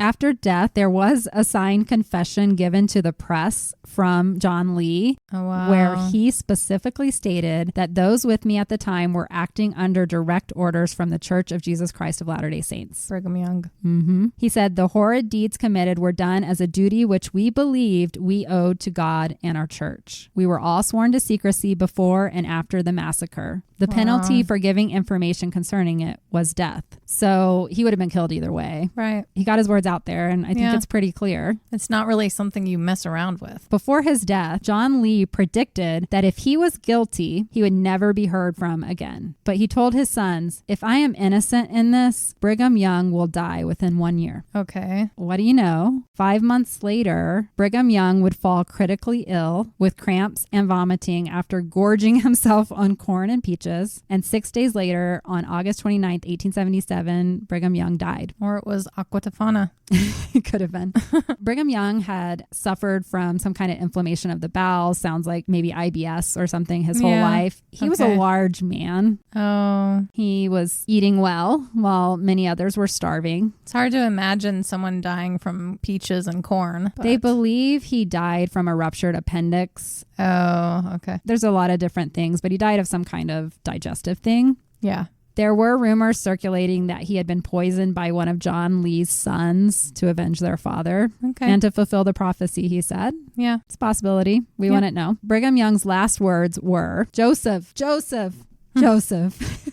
Oh, man. Invoking the name of the late Joseph Smith. Isn't that his son's name, too? I don't know. Maybe he's talking to, there's 50 Josephs. It could have been any of them. Exactly. On September 2nd of 1877, Brigham Young's funeral was held in the Tabernacle with an estimated 12,000 to 15,000 people in attendance. Wow. He is buried on the grounds of the Mormon Pioneer Memorial Monument in the heart of Salt Lake City, and there is a bronze marker there if you want to go visit this guy. I don't know why you would want to.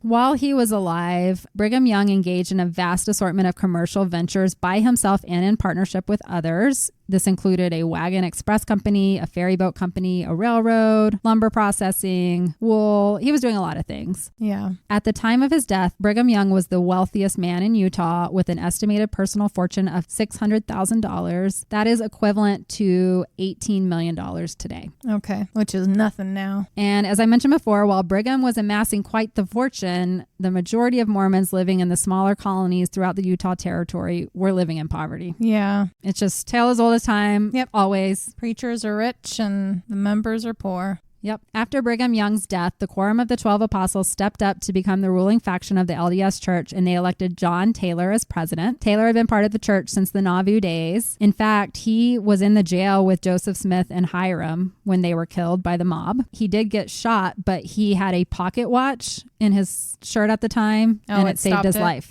As church president, Taylor oversaw the expansion of the Salt Lake community, and he continued to defend plural marriage against increasing government opposition. In 1882, the United States Congress enacted the Edmunds Act, which declared polygamy to be a felony. Oh, wow. Hundreds of Mormon men and women were arrested and imprisoned for continuing to practice plural marriage. Oh. Now, Taylor had followed Brigham Young's teachings on polygamy, and he had at least 7 wives that we know of and had like 34 children. Okay. But when this decree was issued, he went into hiding. As part of this act, it was said that anything in excess of $50,000 would be forfeited to the United States. So they started taking quite a bit of what the LDS Church had built up. Okay. And their president, Taylor, was in hiding because he doesn't want to get arrested. And it must have stressed him out because he died a few years later on July 25th from congestive heart failure. And then his predecessor would be President Wilford Woodruff. This guy is important. Mm-hmm. Woodruff would practice plural marriage as well. He had 10 wives in total. Okay. But he was coming into a lot of legal battles with the United States. They had now confiscated over $3 million worth of church assets, and they decided to stop naturalizing citizenship for Mormon immigrant residents into the Utah Territory. So they were in this place where they could not continue to grow their citizenship because of polygamy. Right. I think Woodruff was kind of backed into a corner here. And so this was in June of 1890 when he had a revelation and issued the 1890 Manifesto, which officially ended the church's support of plural marriage. Okay. After the manifesto was issued, the federal judge stated that no further church property would be confiscated. So Woodruff's intent with the 1890 Manifesto was to stop the creation of more plural marriages, but he did allow existing ones to continue. So if you had already been married, you're good to go. That would be kind of disrupting.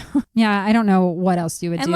Unless you would at least need to give some people the choice. Do you want to stay in this? Yeah, and I think they may have done that. Okay. The way the federal government handled it is that they would not arrest anyone who was still practicing polygamy, but they would not allow anyone who was a polygamist to vote. This was really an important pivotal move for the Mormon Church because when Woodruff decided to stop polygamy, they were able to transition from being isolationist religious fanatics to just being accepted and becoming more of a respectable religion. Right. Many believe that even though Woodruff was on the outside saying polygamy was ended, he was still secretly allowing plural marriages to happen. But most of those were now happening in Mexico and Canada. Oh, okay. And also out on the ocean. So they would take people out onto the seas and get married there because that was like a loophole. And then they could say they were married before or something. I don't know exactly. Oh, okay. This manifesto is what really is going to start everything at this point where we're going to see people break off from the LDS church because they were told by Joseph Smith and Brigham Young that they had to have plural wives. Yeah, and now this guy comes in, Woodruff, and says, no, we're not doing that anymore. And they're like, you are a false prophet. You are not following it. And so we see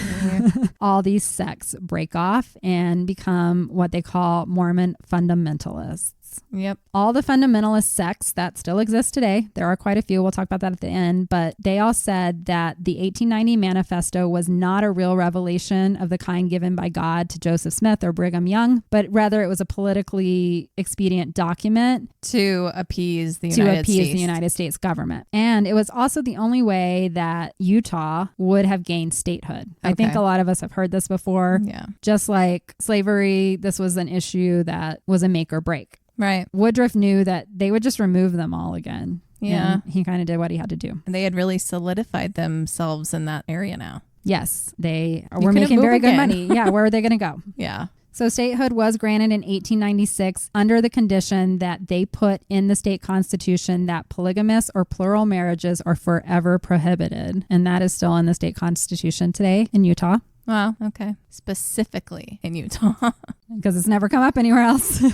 I bet you there's a state that polygamy is okay somewhere. We haven't looked through everything. There's some crazy ass shit out there. And there are people living polygamous lifestyles all over the place, just doing it secretly. I mean, open marriages are really open. I mean, there's tons of people. I don't think today people care as much. No, because you're allowed to be sexually fluid and all this stuff. As long as you're not marrying 12-year-olds. But it's usually a little different. I would say that polygamy that we see more often today, if it's not a forced situation and an extreme group, is when all members love each other, or you know what I'm saying, like it's two men and a woman, but the men are together as well. It's a throuple. That kind of stuff. Yeah. I don't know why I couldn't think of the word. And so now, I know it took a long time to get here, but we are arriving into one of these fundamentalist sects now that would produce and lead to the rise of Ervil LeBaron, aka the Mormon Manson. Okay. And that is where I'm going to stop for today because this has taken longer than I thought it would. Yeah, it really did.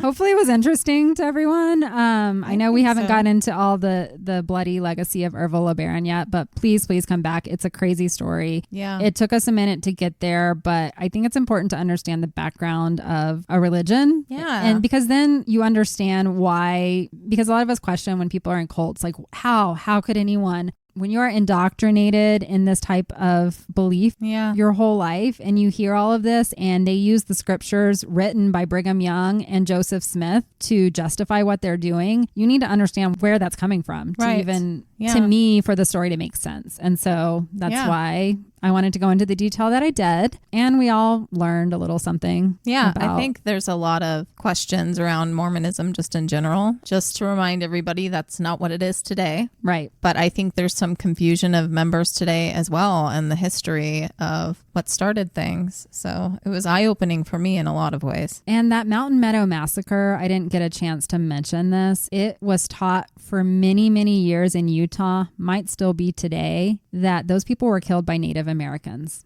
Oh, wow. So just completely changing history. The Mormon Church did not want it to be known about Brigham Young and his involvement with that. Okay. But John Lee did get executed for that. And John Lee was the number 2 guy to Brigham Young. So you're going to tell me Brigham didn't know? Yeah. I'm not going to believe that. Sorry. No. And the fact that they dressed up like Native Americans on purpose, like they put war paint on their face and wore feather headdresses, all of that. Yeah. It's pretty messed up. All of our history sucks in America. America and maybe everywhere in the world at this point. I think it's everywhere in the world People because are mean. at the hands of religion, a lot of very bad things have happened. Yeah, that's why I started this whole episode with that quote. Yeah. Men do horrible things in the name of religion. Yeah. And it's going to get even worse in part 2 because we're going to get into, although I would wager to say early fundamentalism of Mormonism might have been cult-like, we're going to get into the full-on cult of the LeBarons. Okay. I'm just glad that we did move away from this stuff. I think you could still argue that maybe Joseph Smith had something a little special going on just because of how quickly he was able to do it, coming from not much. Right. But the rest of them, like, they're just, I'm not justifying Joseph having a bunch of wives and stuff right. and all that stuff whatsoever. But like Brigham Young, he was just next in line, that he was not ordained or chosen by God. Right. So come on. Why were they believing whatever he said? Yeah. And writing it down? Exactly. We have proof throughout history that quote unquote men of God have sinister and fucked up agendas. Yeah. And Brigham Young became the richest man in Utah. I don't trust rich people. So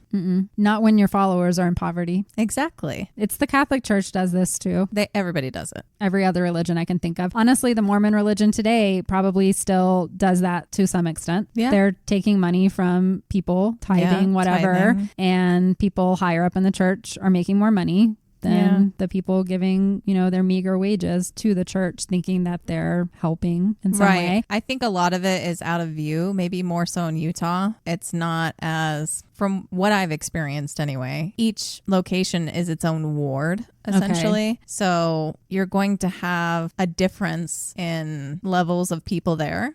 Okay. So you might not have anybody within a certain ward that's like super rich. Interesting. It's not set up the same way. Well, yeah, because they're so spread out. Right. And they're all over the world now. Sure, there are some people with more wealth, but for the most part, from what I remember, those particular people who did have more wealth, it was because they were tech people or it was more about their job and did not have to do with the church itself. Yeah. Now in Utah, like I said, I don't know. That's a different brand of Mormons. I don't know. I'm used to. And so I want to just close this out by saying I have gone through the history of Mormonism and what is known to have led to where the Mormon church is today, which is the 1890 Manifesto, and then things get much better. They, I said they abolished the whole practice of being racist and they got rid of polygamy, and blood atonement is not part of the Mormon church today. Gosh, so I want to make sure that it's very clear, and that's why we're going to stop it here, to delineate between the mainstream Mormonism and what we're about to go into with the LeBaron cult. And they're going to have two different sects. There's going to be the one that is started by Ervil LeBaron and then one that's started by his brother Joel. Okay. And they'll have different names, and they have nothing to do with what we know as Mormonism today. All right. Come back next week for part 2. For all the craziness. It gets really, really crazy. Well, thank you for doing your homework. Yeah, I did more homework than I should have, maybe.